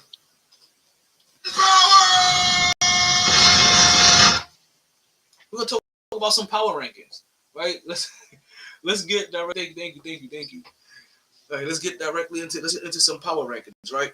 Now, in the number 5 spot. Now, ironically, right, in this first week after the NBA free agency deadline has passed, the power rankings hasn't really taken any major change or any major shift.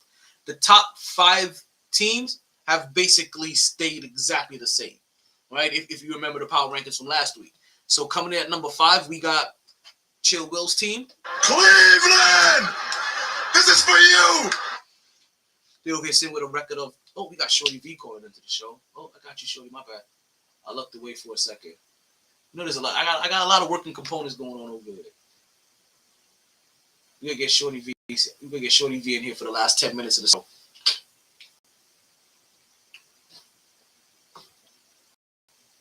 Oh, sorry, she didn't mean to. Okay, no problems. I don't mind. I understand accidents happen. Maybe we'll get you on here next time. Right, so sitting at number 5 with the Cleveland Cavaliers, right, with a record of 37-22. This week, it's gonna be they have a semi-easy. Nobody has more than 2 games this week, right? They're gonna start off with the San Antonio Spurs, so they'll most likely help them, right, and continue on with their losing ways, right? But also they're gonna end up having a test by taking on the Philadelphia 76ers. We'll see how them out on that. That's probably it. Probably won't change the power ranking spots between Philly and Cleveland, as Philly comes in at the number 4 spot, right, with a record of 36-19. Can we get something for Philly in that number 4 spot? It's just a little something.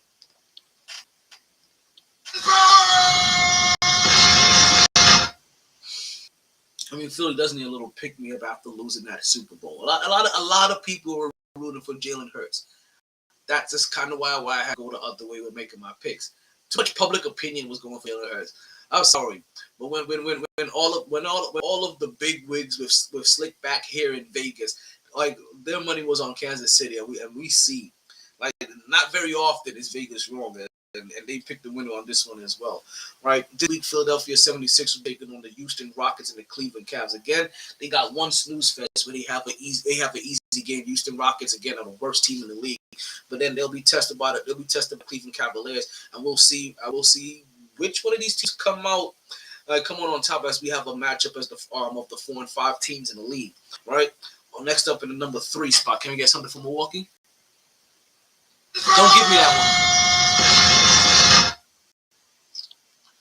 Like, we know which one I want.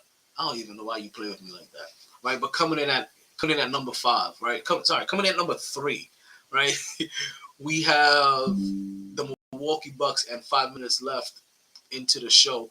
Right, we have People told me I can't make free throws. I made my free throws tonight, and I'm a freaking champion. I made them and I'm supposed to make them. I'll take that, but you know what I want. So can I have please a 50-piece, not 51, not 49 chicken minis, yes, 50, and let me have a large drink, no ice, half Sprite, half lemonade. Thank you. Oh man.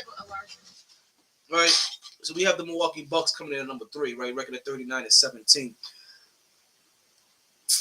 They don't have such an easy time coming up this week. They're going to be taking on the number 1 seeded Boston Celtics as well as Chicago Bulls. And not for nothing, I'll be rooting for Milwaukee against the Chicago Bulls. Anything to do to keep any team that's wrapped right around where the Knicks are, right? Anybody chasing them, anybody right ahead of them, right? I just need them to just slide down just a little bit. I feel that Brooklyn and the Brooklyn Nets and the New York Knicks are gonna be voting for that last spot with no KD and no Kyrie. We're gonna get a lot of good fighting efforts from the Brooklyn Nets, but they're probably gonna slowly fall down to that number 7 spot. Miami moving up to that number 5 spot, with the New York Knicks selling that number 6 spot. We're probably fighting off the Brooklyn Nets by somewhere between a game and a half a game. But that's how I'm pretty much looking at it. And listen, I don't mind either way, but I'd rather have my Knicks with the solid spot versus the Brooklyn Nets. Coming in at number 2 in the power ranking, right?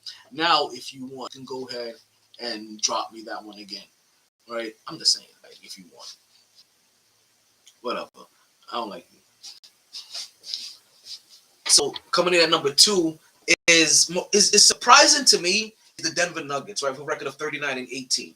This week they take on the Miami Heat and the Dallas Mavericks. So this may change. But the number one reason why I find the fact that the Milwaukee Bucks the power ranking spot has not changed at all this week is because the Milwaukee Bucks on a 10-game winning streak. I'm really shocked by that. They're on a 10-game winning streak and with a better record than the Denver Nuggets at 39-18, right? And with and only being basically a half a game behind the Boston Celtics. I don't understand how the Milwaukee Bucks didn't get catapulted up to the number 1 spot, or at least the number 2 spot. So Boston's going to be sitting right now at the number 1 spot with a record at 41-16, and this week is going to be testing for them. They take on Milwaukee this week. That game is going to be a game to watch. We got a couple of games to watch this week, right? So we're talking about Milwaukee versus Boston, which may determine who's going to be that number 1 spot in the power rankings coming out next week. We got Philly taking on Cleveland. That may determine who's going to be the number 4 and the number 5 spot, right? And then Denver's just chilling, playing Miami and Dallas. And if they drop those 2 games, they're definitely not going to be sitting there as well. Listen, the top 5 teams, they got a reason to keep them in your eyeballs this week. Go ahead and watch Boston, watch Denver, watch Milwaukee, watch Philly, watch Cleveland, and then after that, just watch the All-Star game. It's the MyT Sports Podcast, and you know what? Watch me on Wednesday when I'm live at Sharky's as well. Right, you guys already know what time we're gonna be there as well. 8:07-ish, live and directly from Sharky's. Don't forget that ladies drink free from 9 to 10, and then from 10 to 12, all drinks are 2 for 1. MyT Sports Podcast. What we say is always a blast on the MyT Sports Podcast. Hope you guys stay blessed out there. No stress. Go ahead, do more, do less. Stay rested, all that good stuff. We got 1 minute left into the podcast. So, Ayo, can you play my outro so that I can stop rambling? If you don't mind. Thank you.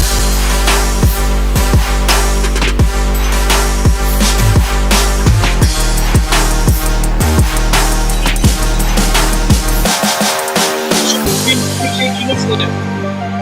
Make sure you follow. Subscribe to the show that you get that big bong every time I get going. I'm back here. Anyone can pick. Follow me, I'll follow you.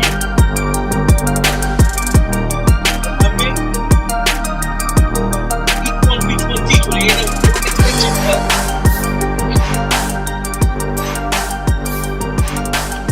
Shout out to the podcast. MyT Sports Podcast.